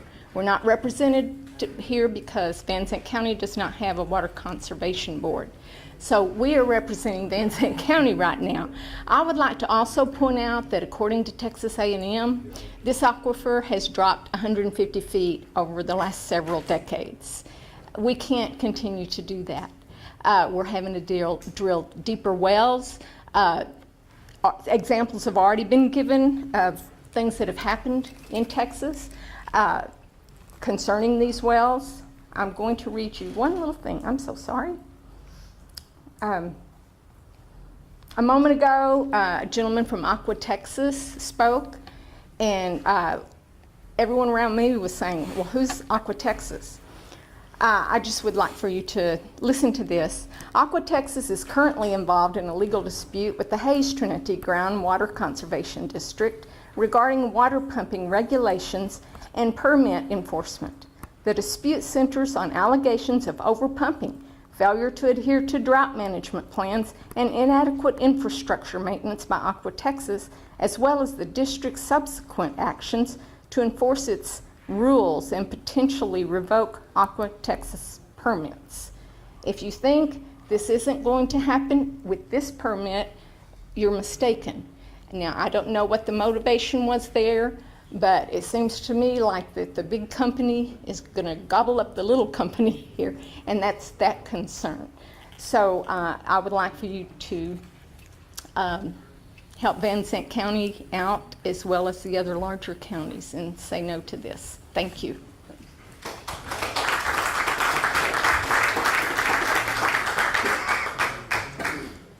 Mayor, and I can't pronounce the last name.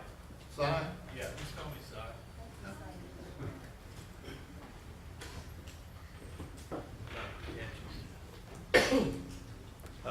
I'm a little bit short here. I used to be taller, skinnier, and better looking at one time. I'm not sure if I can. It doesn't work? Okay. Yes, sir. Yes, sir. Okay, I represent the city of Chandler, Texas. We draw all of our water for our city comes from groundwater, from the Carrizo Wilcox. Without it, our city wouldn't have water. We don't have water surface rights.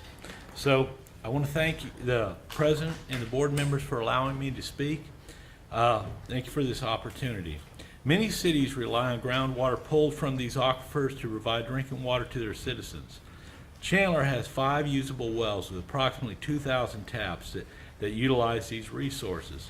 The static levels of these wells will be impacted if multiple large capacity wells are allowed to pull water from these aquifers. It will affect the static levels. How much? No one knows.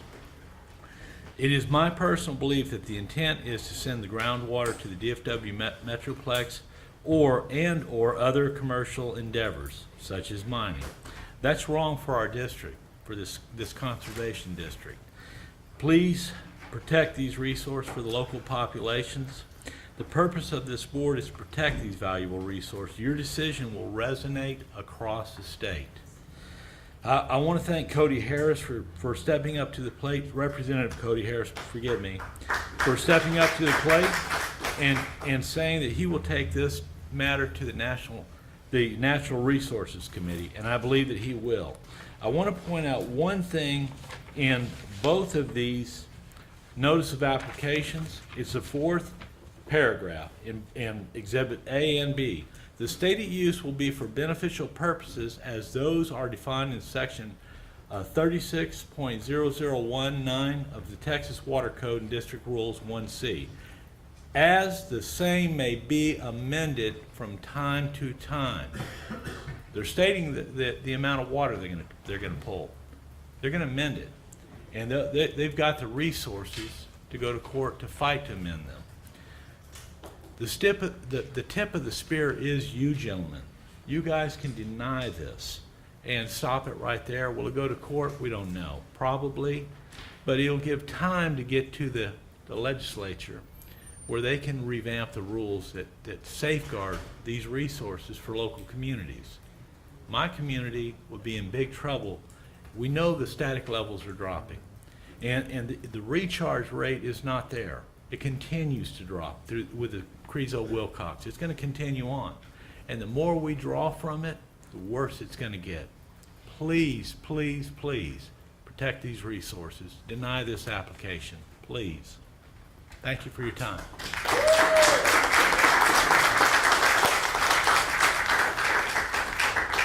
Delana Sims? She already spoke. Okay. John Diffenbach? John Diffenbach? John Diffenbach? John? No, sir. Grant Goodwin? Hello, members of the committee.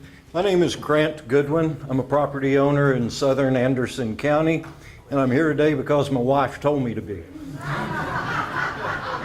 I personally am an attorney who practiced over 30 years in Texas, 25 of that in Austin, so I'm a natural pessimist and a fatalist. I know that at some point the water table is simply going to run out to sustain our way of life. It's inevitable. It's just a matter of how soon we want to push it that direction. I don't know of a single municipality throughout this region that could absorb the residential growth which we are talking would consume this sheer amount of water. That being said, any city that would permit this, bringing in residents, would commit suicide. Economically, in the future, they would be gone. My mother was an interesting character, and she always said to me, it's a good thing that the explorers came into Texas from the east. Because if they'd come in from the west, they would have gone home. They wouldn't have stayed. Goes to say, along with that, they once asked John Dillinger why he robbed banks. And he said, well, that's because that's where the money is. So here we are in East Texas, a beautiful part of Texas that we want to keep that way. No municipality could do this. No individual should be able to do it. I would urge you to hold your hearings in the future in public, advertised here in East Texas, that I find it skeptical coming from Austin and from government that we're holding this hearing today on a state holiday when the rest of the state government is adjourned. There's not a courthouse open across the state. That's why I'm able to be here today. I appreciate your time. I would encourage you to vote against it. I would encourage you to hold further hearings, and that any SOA matter be held here in the region where these many good people can attend. Thank you.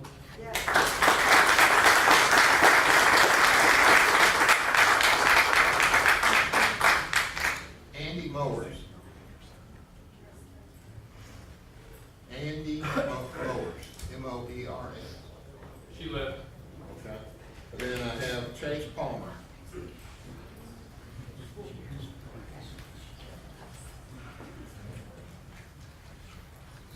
Hopefully I'm last and least. My name is Chase Palmer, along with Ben Matthews, who's not here today. We represent the following water supplies in cities, so I just want you to have an understanding of some of the people who are also against this application. We've also filed asked you to have a contested case. But these are our clients: Kraft Turney Water Supply Corporation, Concord Robbins Water Supply Corporation, Norwood Water Supply Corporation, Rusk Rural Water Supply Corporation, Virginia Hill Water Supply Corporation, RPM Water Supply Corporation, Walston Springs WSC, Dialville Oakland WSC, Maydale WSC, Alto Rural WSC, Houston County WCID number 1, and the cities of Crockett and Rusk. And that's a lot of folks. And that's a lot of folks that live in your GCD. Every single one of those folks are in your GCD with one exception or two exceptions, and those are right next door to you in either Leon or Houston counties. It's going to be a horrific situation if those water supplies have to go figure out a way to drill water wells. It costs upwards, and I've got some of my clients right here, it costs upwards of $1 million, correct? Million to $1.5 million to drill a water well. And this application, there is no doubt, you've heard everyone say this today, there's no doubt that the aquifer is going to drop. And when it drops, it's going to take the aquifer level beyond the deepest part of the wells where my folks are bringing water in. It's going to be below the screens. And sometimes you can't go in and do anything with that well, and you have to drill a new one. And my folks don't have the ability to do that. Water supplies, as you have heard, we're not for profit. We don't have money just hanging around. It's very difficult for us to drill water wells. We have to get USDA grants or go to the Water Development Board. And that's extremely difficult for us to do. And if these applications are granted, it's going to put us in that situation where we're going to have to go figure out a way to get water for our customers, your neighbors, the folks you go to church with, the folks you do business with, and maybe even you. Some of you may be on one of those water supply corporations. So I would urge you today to deny the applications, and I would also urge you today, if not, to hold a contested case hearing here in Anderson or Cherokee or some county in which you are located, you the district, so that all of these folks can come and be a part of government, which is what we are called to do. That's one of the great parts about where we live, is that we get to be involved in government. So thank you for having this hearing today. We would urge you to deny those applications on behalf of our clients. Thank you.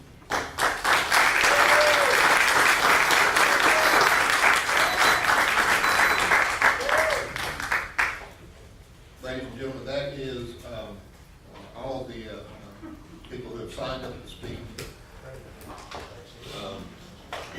So do you have any? Yeah, I do.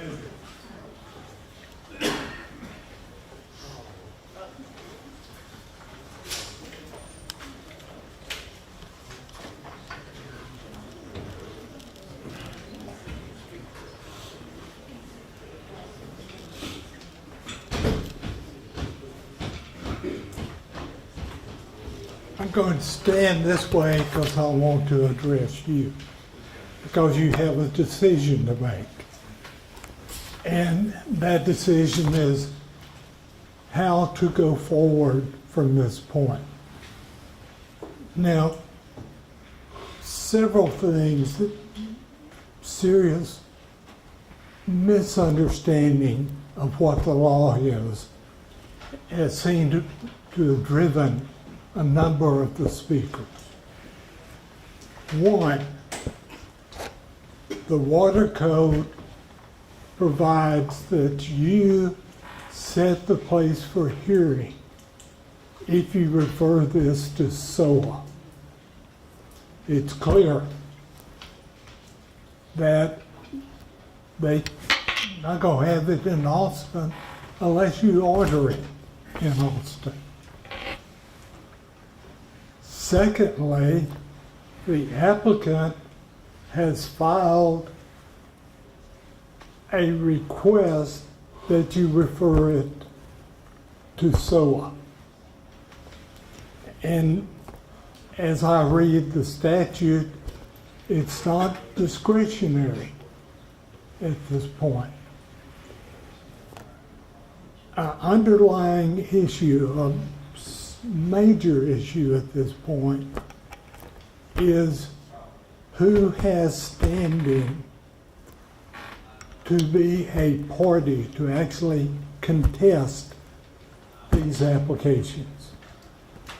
And the law says it has to be an affected person, either personally, property, rights, but not as a member of the general public.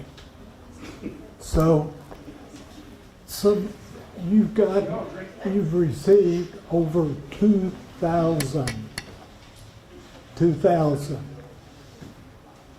requests or contests for this. Now, how many of those, when you go through the process, actually meet the criteria for being an affected person and having standing to pursue to be a party? Anyone that pulls out of the office. And that's the first thing that SOA will have to do. And please don't make me do it. Okay, let me share something with the people here now. We will have the SOA hearing in Palestine. It will not be in Austin. It will be in Palestine, and if we can have a second SOA hearing, it will be in Athens. You understand that?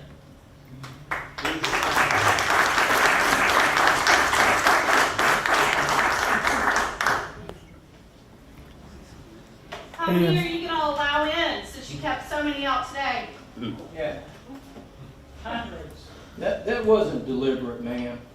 That wasn't deliberate at all. We want y'all to know that. We're looking out for everybody's best interest in spite of a few things that were said. So I just want to say that as a board member for some time. Okay? By the time we realized we were going to have a large group, it was too late by law for us to change the venue. The venue, I'm sorry. Change the venue.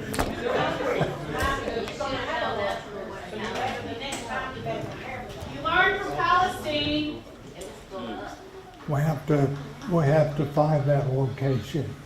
But notice will be published and it will be posted on the district website. We are rural East Texas. Not all of us have internet access. How else are we going to receive this? Through our water districts? Via mail? Mr. President, can I have a second? I'm sorry, who has? I'm Judge McKinney, Anderson County, Palestine. Judge McKinney, yes, please. I talked to your staff this morning, and I volunteered our annex where we had the town hall meeting for the hearings. We held about over 200 people in that multi-purpose room. It's designed like a courtroom, or also I have a courtroom right across the hall, so we might combine those, figure out a way to do something.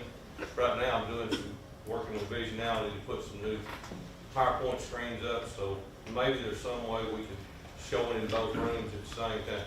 Okay. We have the high school gym. High school 500 people. Ma'am, in answer to your question, I'll put it on the local television stations. We put it in the local newspapers, but we had complaints about that.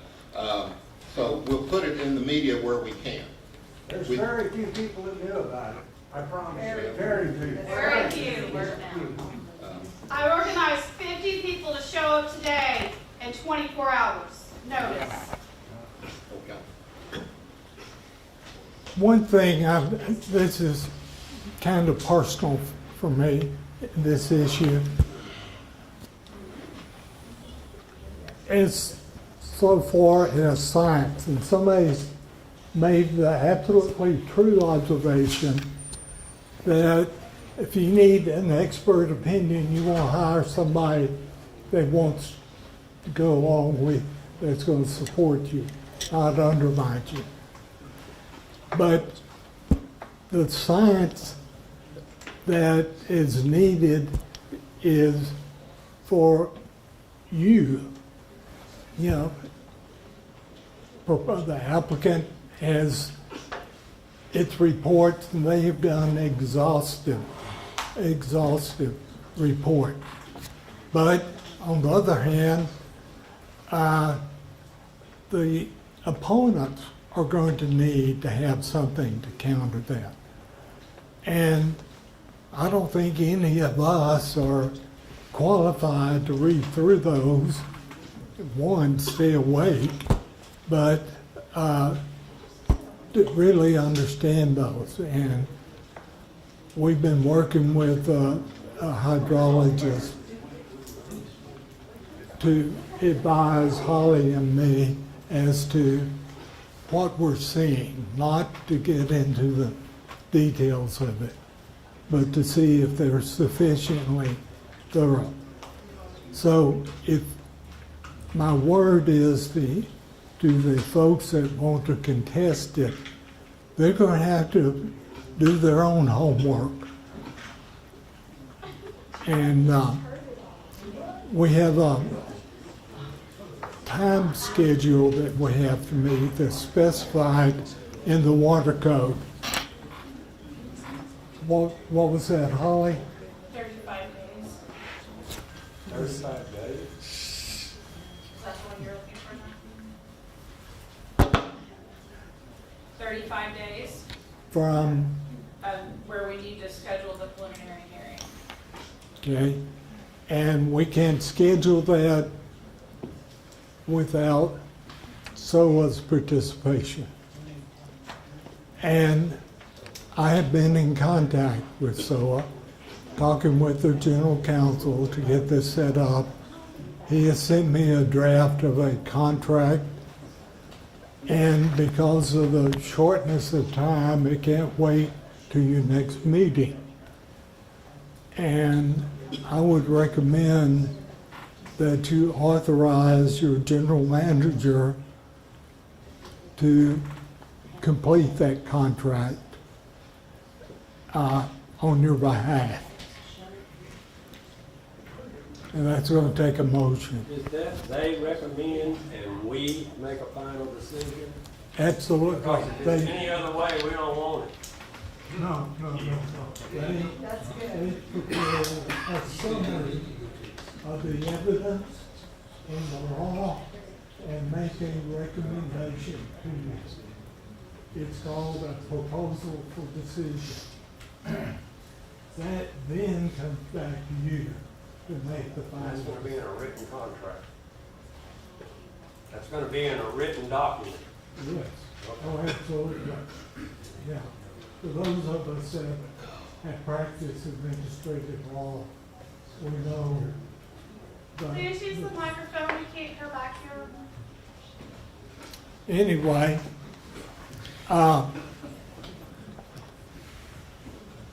would recommend that at this point, you call for a motion to authorize pending to contract with State Office of Administrative Hearing.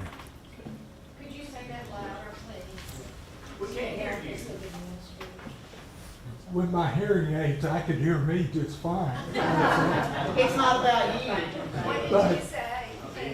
To authorize, a motion to authorize pending the general manager to enter into a contract with SOA, State Office of Administrative Hearing, to hear the case in the district.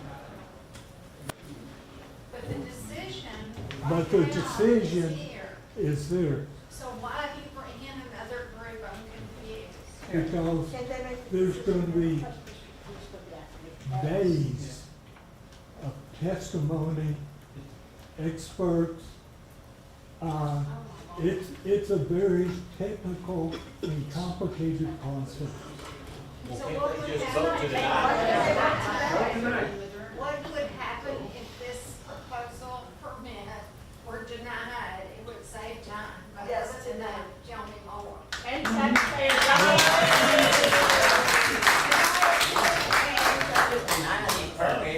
Well, for me, with the phrase arbitrary and capricious. would be the charge against. Can I suggest something? Yeah. I suggest this is how I see it needs to be handled. To Right. make everybody happy. You need to give these states or these counties time enough to get their evidence together, get their scientific data. Bass has already got his, okay?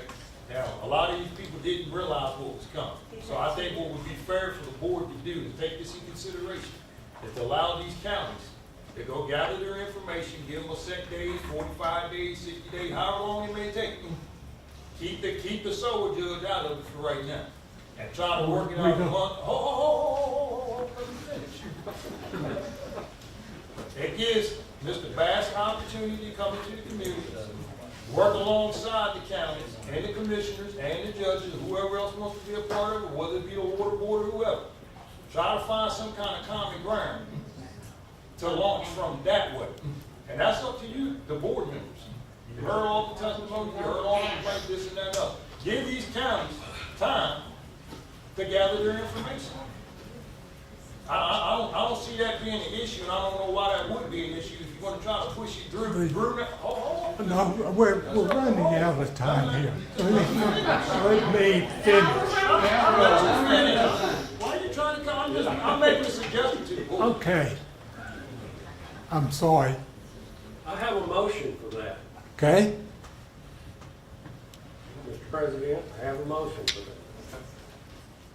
I hereby move that any action on the permit application to drill wells by Pine Bliss LLC to be tabled for 90 days to give all interested parties an adequate opportunity to fully investigate and understand the consequences of this drilling application. What about Red Town? Red Town? Red Town? I hereby move that any action. Well, let's, we have to do one at a time. We have to do one at a time. Okay. We have a motion and a second. Is there any discussion? All in favor, raise your hand.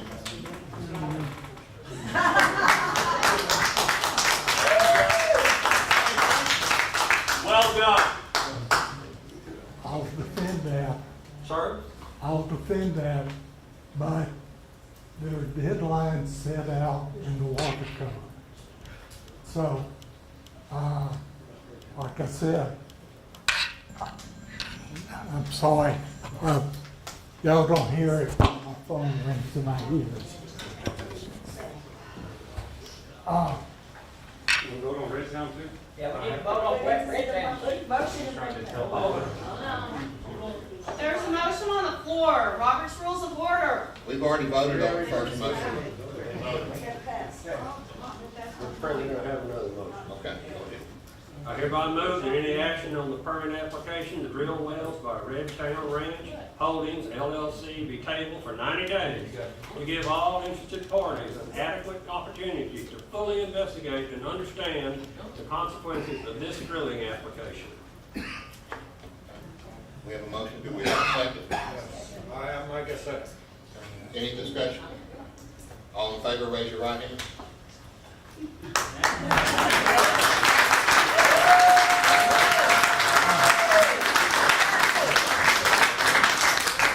May I make a suggestion? In your prior statement, or no, wait, it was your statement. To try to get the parties together to resolve it. And I would like to see the parties mediate after that time is incurred.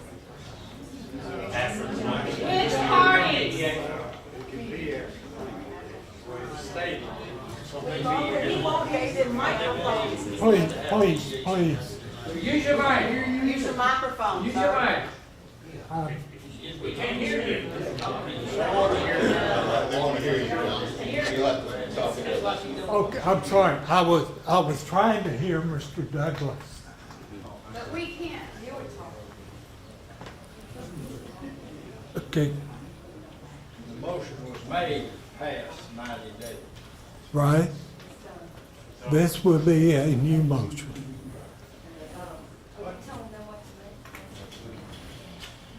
But that's only a recommendation. This gives everybody time, the whole area time enough Right? agree what we can. It makes us I think- understand it better from all perspectives. Now, Because everybody still got a lot of questions. with no I'm, answer. I'm concerned about, I'm concerned that you have a requirement to refer this matter to SOA. I'm sorry. He's trying to give the board some legal advice, so I'd like to hear it too. So please, if everybody. Okay. I understand, but it's too much rumbling. I got hearing aids too, so I understand what you're saying. Yeah. I would like, while you're here, for you to refer the matter to SOA with the proviso of what you just said. That You may not have to do that. If these counties can get their information in 90 days, they may not have to do that. They may come in and have somewhere they come to an agreement. So why my question to you is, because why are you the trying law, the law I says, understand that, but that's the board. They're the ones that have to. I'm sorry, I can either present this in a professional way, or you can get that. Go ahead. Ed, you had something to say? Mr. Morrow, may I address the board, please? Okay. I'm reluctant to say this, but you're going to force us with that motion to file a mandamus next week to compel you to refer this matter to SOA, which is a non-discretionary action based upon the request we have already made in writing well in advance of this hearing. The applications were filed in May of 2024. This board has held a number of meetings in which the matter was posted on your agenda. There has been nothing secretive or clandestine about this process. The district has posted notice according to the law at every step.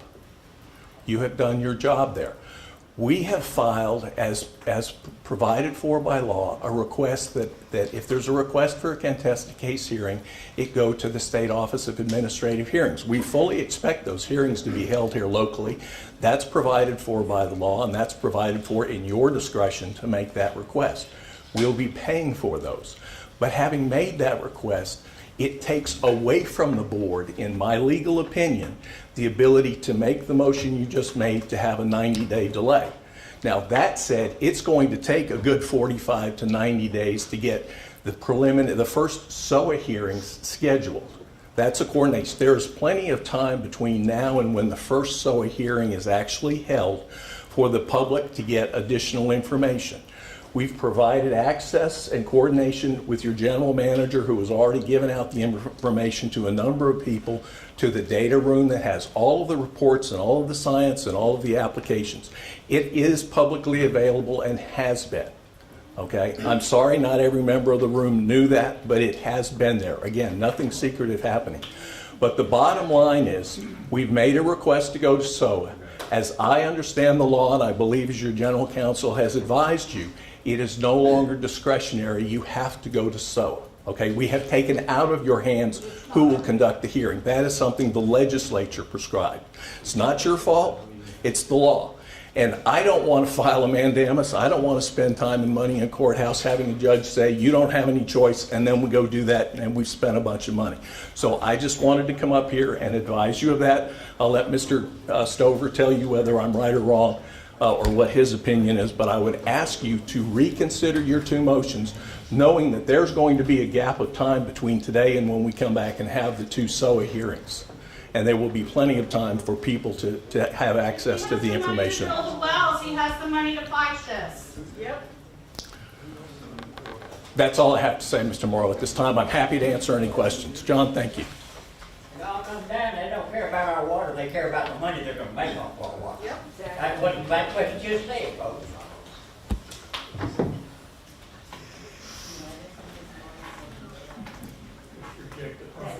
What I see is what Mr. McCarthy was. What I see that people are wanting, and the board, is not contesting the SOA hearing at all, but they want time.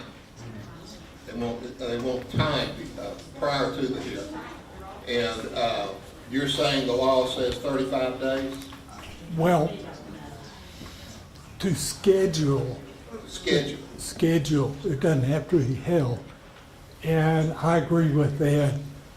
Knowing how solar works, you're not going to get anything out of them in less than 60, 90 days. And we can request that nothing be scheduled for 90 days. We can request that nothing be scheduled for 90 days? Yes. But it doesn't have to be followed, it's just a request, Joel.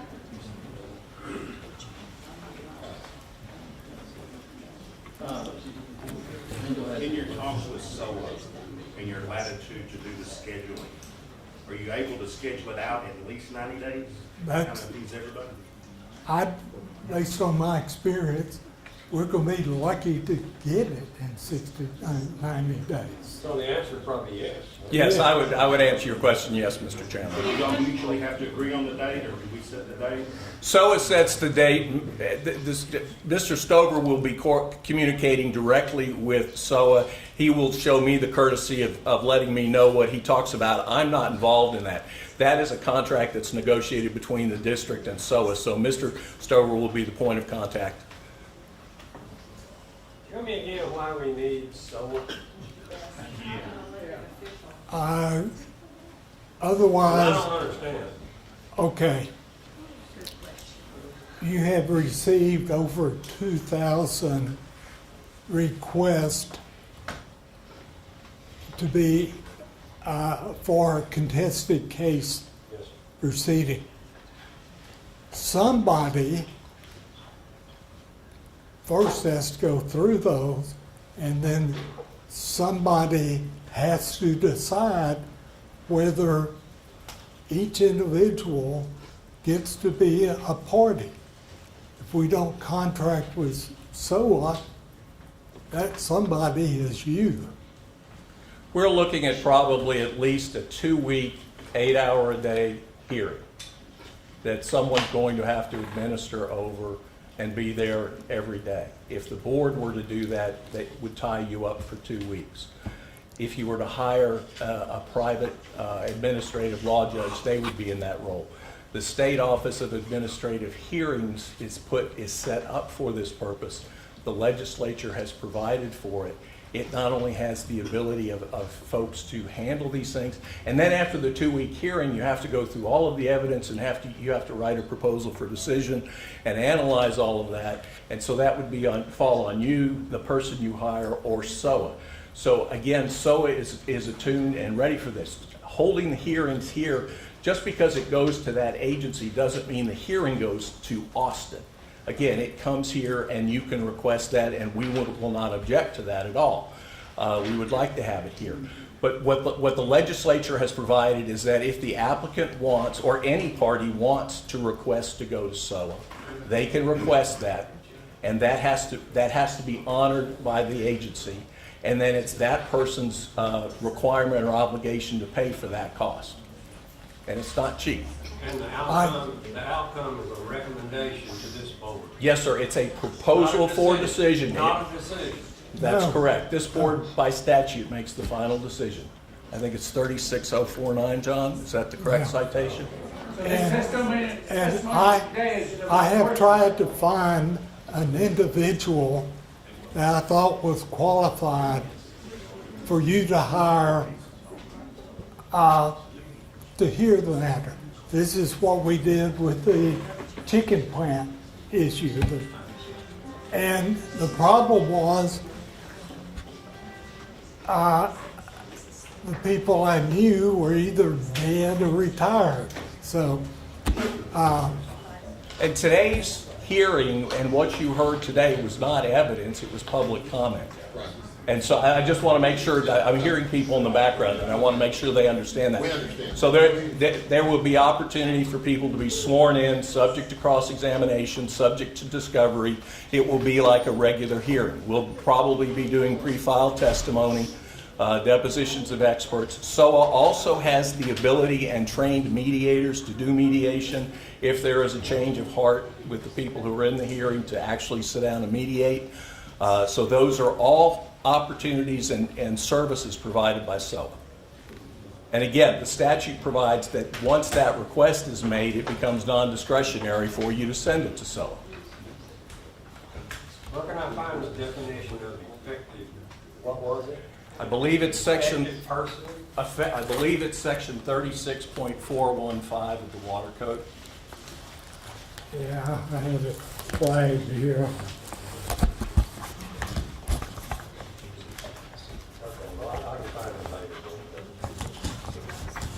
We filed a brief on the subject matter that is available, your general manager. I thought it was interesting because you said it's not the general public, Right.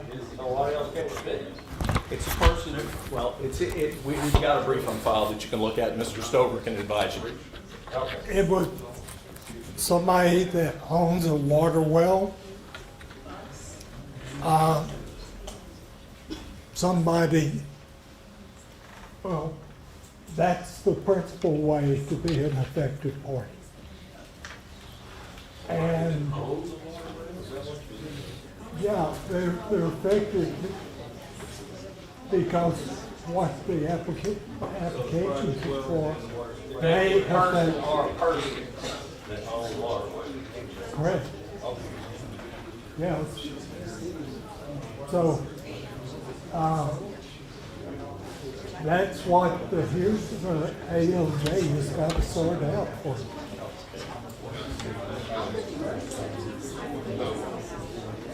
So, maybe a motion to refer the matters to SOA with the proviso that they don't start for at least 90 days.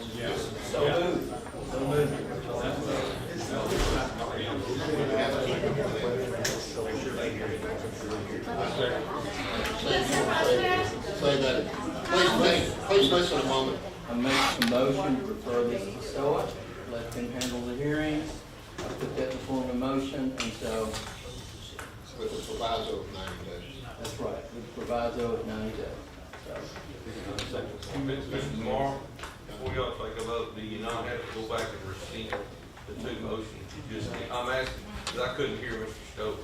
Do we have to go back and rescind the? Rescind the 90-day period? Yes, I think we probably do. Rescind what? I'm Prior asking to Mr. motions that you made. I'm asking Mr. Stover, based on what y'all need to do. I'm just asking another way. You're absolutely right. You could put it all in one vote. I have a question about water goals before y'all do this. Okay.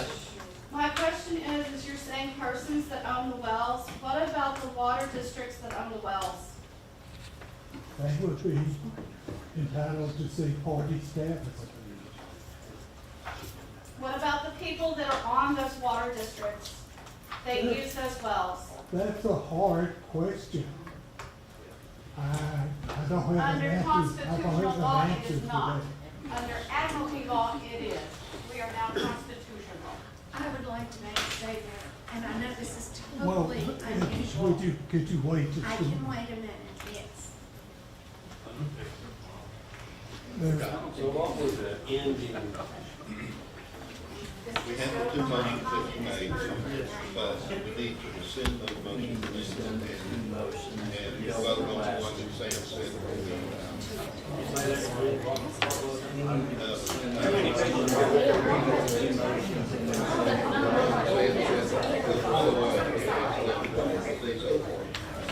Everybody have a Robert's Rules of Order on?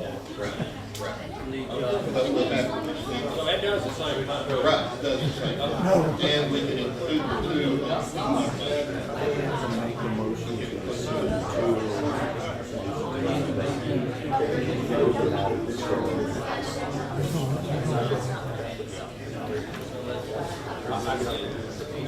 It does the same thing. It does.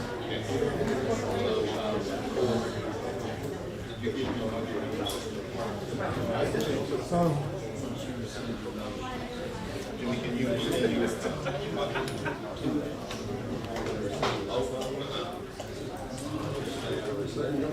say aye.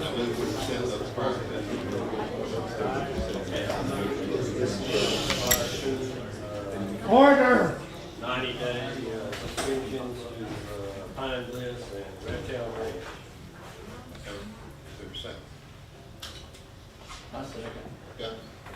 Okay, all in favor say aye. Aye. It does the same thing as the original. Okay, now there's another motion coming right here. Go ahead. Didn't we already vote on that No, motion? no, I think you ought to restate it. we have to restate it. Okay, help me with this. I make the motion that we appoint SOA to handle our hearings. And With the proviso of at least 90 days. within 90 days. After Not 90 within. days. Excuse me. 90 days. After 90 days, you got that? You got that? Y'all have that? All right. Okay. I need a second. I'll second. Okay. All right. All in favor, raise your right hand. Okay. Did you get that? Okay. You're done. Okay. I need a motion to adjourn. I make the motion, we adjourn. Okay, and a second. All right. All in favor, say aye. Aye. We're adjourned.